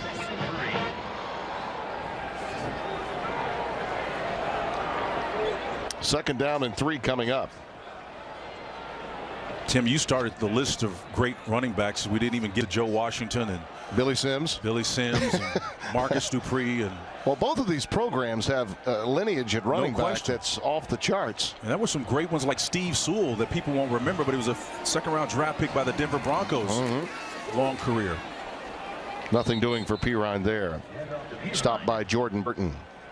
Well, tonight, our friends Gus Johnson and Joel Klatt will have that Big Ten championship. And Spencer, so much conversation. I think a lot will rest now for the committee on the outcome of this game that we'll have on Fox tonight, Penn State and Wisconsin. I personally believe it's going to take a blowout win for either team. No question. To get into the conversation based on how good Washington looked last night. I thought their defense was incredible. Well, their defense, suffocating. Their defense was absolutely incredible last night, and that basically barred any hope, unfortunately, for the winner of this game sneaking or backdooring in. Yeah. Stopped at about the 12. How do you see that game? How do you see Wisconsin and Penn State? Well, unfortunately, here's the upshot of it. Penn State could win that game, and I still think they're going to be on the outside looking in. I think Whiskey is playing enough defense, one of the hottest defensive coordinator minds in the nation right now. They're going to be absolutely fine. I think Whiskey wins it. Okay. Well, if that happens and you look at the influential games that they had this year, that's another wrinkle. Basically, it's going to come down to Virginia Tech being the fly in the ointment. There you go. If they win over Clemson, now you've got a real conversation piece on your hands. 4th and 1. Perine, it's there. And he takes a knee. That's a nice heads-up move right there. He takes a knee. Why not? That's respect. And again, the game is not necessarily that tight, but that was a heads-up, classy play by Perine. Does a nice job of getting in there and putting his knee down. Yeah, that is class. Yep. In a rivalry game, and I'll say this, a lot of the Oklahoma State contingent, their team and a lot of their fans were on hand. I know how bitter this rivalry can be, how chippy it is, but the level of respect that both Mike Gundy and Bob Stoops had, the time that they've been at their respective institutions, that speaks highly of both. Yeah, and I call it the element of recency. What you do last, you remember most. Yeah. And that play Perine just did. They are the Big 12 champions, the Oklahoma Sooners. Undefeated for the first time since the Big 12 was put in play. They've been undefeated before in conference play and winners now of 9 in a row. They will be Sugar Bowl bound. A likely opportunity against Auburn. 46th title in school history. It was the anatomy of how they won it, Timmy. Without D.D. Westbrook, their top receiver, Perine went down several times and came back to be a contributing factor. Oklahoma looked okay today. Yes, indeed.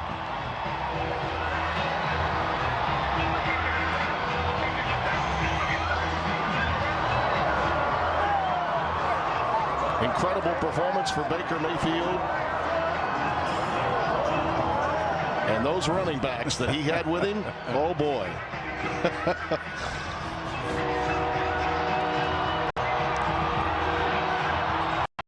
Down to Bruce Feldman with Bob Stoops. Bruce? Coach, you told me after the start of the after halftime, you guys got to run the football better. What changed with this group? You know, just the execution. I know Coach Bedenbow made some adjustments with the O-line after seeing what they were doing. The guys blocked well. Samaje and Joe Mixon were great. Running, powerful guys running the ball. The whole script flipped, and then defensively we stopped their run game, and we started running it, and that was the key to winning. This is the 10th Big 12 title you've had in 17 years. What stands out about this group? Just special. I've been blessed beyond belief with administration, great players, great staff member, you know, great coaches, assistant coaches. So we've got a great team of people here working all together, and I've just been fortunate to be in front of it as a head coach. All right, Coach, you got a trophy to go collect. We'll see you in a minute. All right, thank you. Thank you, Bruce. The Sooners have now, under Bob Stoops, won 10 Big 12 championships. That is one more win than he has home losses in his career. That's impressive.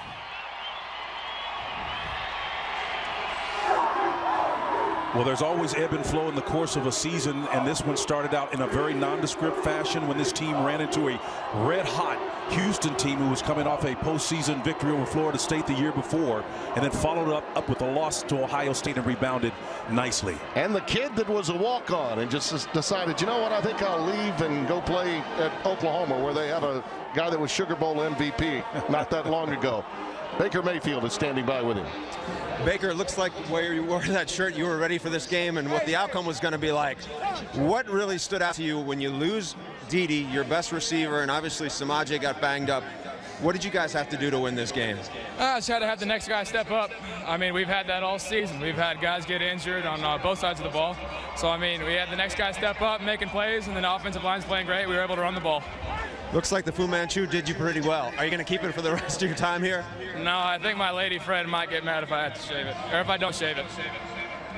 For you guys to close this out and win it here, this is the first time in Bedlam the home team has won in 4 years. What does it say for you guys, and how special is it to win it here? It's huge, especially knowing that the Big 12 championship's never going to be here again. You got the conference championship next year, so it's good to be here with our home fans. So happy to have it back-to-back. The 10th one for OU right in our stadium. Thanks, Baker. Back to you, Tim. Come on now. That is some leader, that young man right there, the junior from Austin, Texas, Lake Travis High. In a world where if a quarterback doesn't get to play quickly, he goes someplace else, he decided to take on the challenge of competition to become the quarterback at Oklahoma. It's a rare quality that we see in the modern day internet athlete in college football. Well, we need that capacity. More young men and women, that matter, need to be able to embrace the difficult challenges that come before them, because life didn't embrace an opportunity to come here and play with Trevor Knight, was ensconced in that starter position as a young quarterback. That speaks volumes to his sense of confidence about what he can do, but more important, what's possible. That's an outstanding job by him. The college game is one of evolution. Yep. By the way, we're going to be getting down there for that trophy presentation in just a moment. By the way, Perine's 239 yards gives him a total of 4,036th in his OU career. That is 5th all time.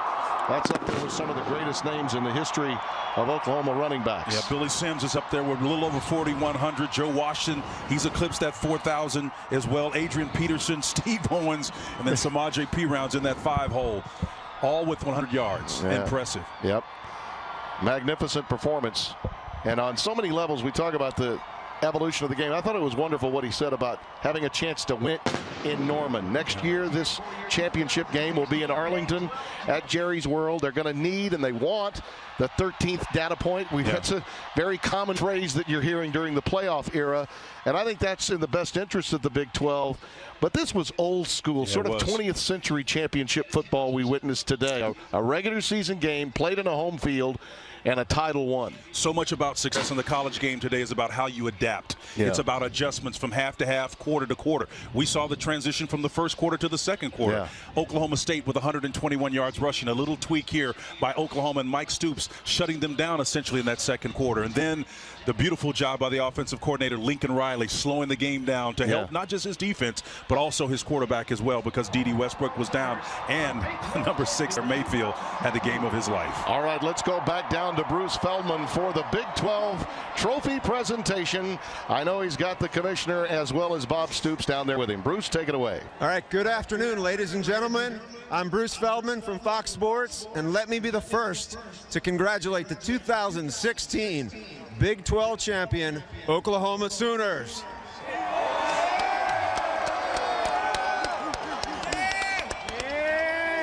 Okay. With me here is Bob Bowlesby. He's the commissioner of the Big 12. I think he has a little presentation for you guys. Coach Stoops, President Boren, Director Castiglione, and a terrific football team. Congratulations on yet another conference championship. Enjoy the postseason. Congratulations.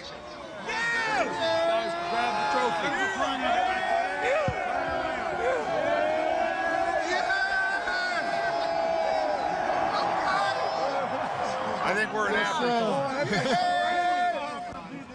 Let's get ready to take our picture. Oh, yeah, I need to be in this one. Oh, yeah, will. Bob, you guys started out 1-2 this year. Some people wrote you off. You guys are here now celebrating this. What do you say about this team and how they battled through everything? Just very resilient, had a great positive attitude, kept our confidence, and the guys just kept improving each and every week. All right. Thanks, Bob. Congratulations. All right, let's get for it. I'm winning this. Yes. Congratulations to Bob Stoops and his Oklahoma Sooners, champions again in the Big 12 Conference. 9 wins in a row. Amazing. Well, his running backs certainly played like Heisman candidates today, both of them, Pirine and Mixon. But how about our final Nissan Heisman watch of the year, Spence? You know, it's ironic we didn't know that D.D. Westbrook was going to go down, so we actually slid him in that. It was based on his performance before, but I still think Jalen Hurts, who could become the first true freshman to go wire to wire and win a national championship since Jamel Holloway did it back in 1984-85, our year. So it was an outstanding performance. He's got a chance to do that. And again, by the way, Fox's own Troy Aikman was the quarterback of that team, broke his tibia against Miami, and then came Jamel, and we ran the table from the rest of the way out. The Oklahoma Sooners win Bedlam, and they will play in the New Year's Six Bowl, more than likely the Sugar Bowl in New Orleans, with Auburn out of the SEC on the other side. The Taste of Winning, sponsored by Coca-Cola, and the Sooners won again. Their 10th title, and Bob Stoops yet again is riding high in the Bedlam series. We'll be back to wrap it up here on Fox after this. A picture that will last for a long time in Oklahoma. A reminder tonight, the Big Ten Championship is on Fox. Number 6 Wisconsin takes on number 7 Penn State. Coverage begins at 7 Eastern on Fox, or you can watch it live on Fox Sports Go. Our many thanks on this, our final broadcast, to our producer, Eric Billickmeyer, Director Doug Freeman, our Associate Director Brian Biederman, and the Broadcast Associate Justin Tolbert, Brian Colucci, our Computer Statistician, Scott Alexander, and Brett Bender of the booth, and our leading technical team, Bro Moore Jr. Marvelous job by all. Well, the score was 17-10 with 90 seconds left of first, and Oklahoma closed on a 28-3 run. To take Bedlam, for Spencer Tillman, Bruce Feldman, this is Tim Brando saying so long. Bedlam belongs to Boomer Sooner.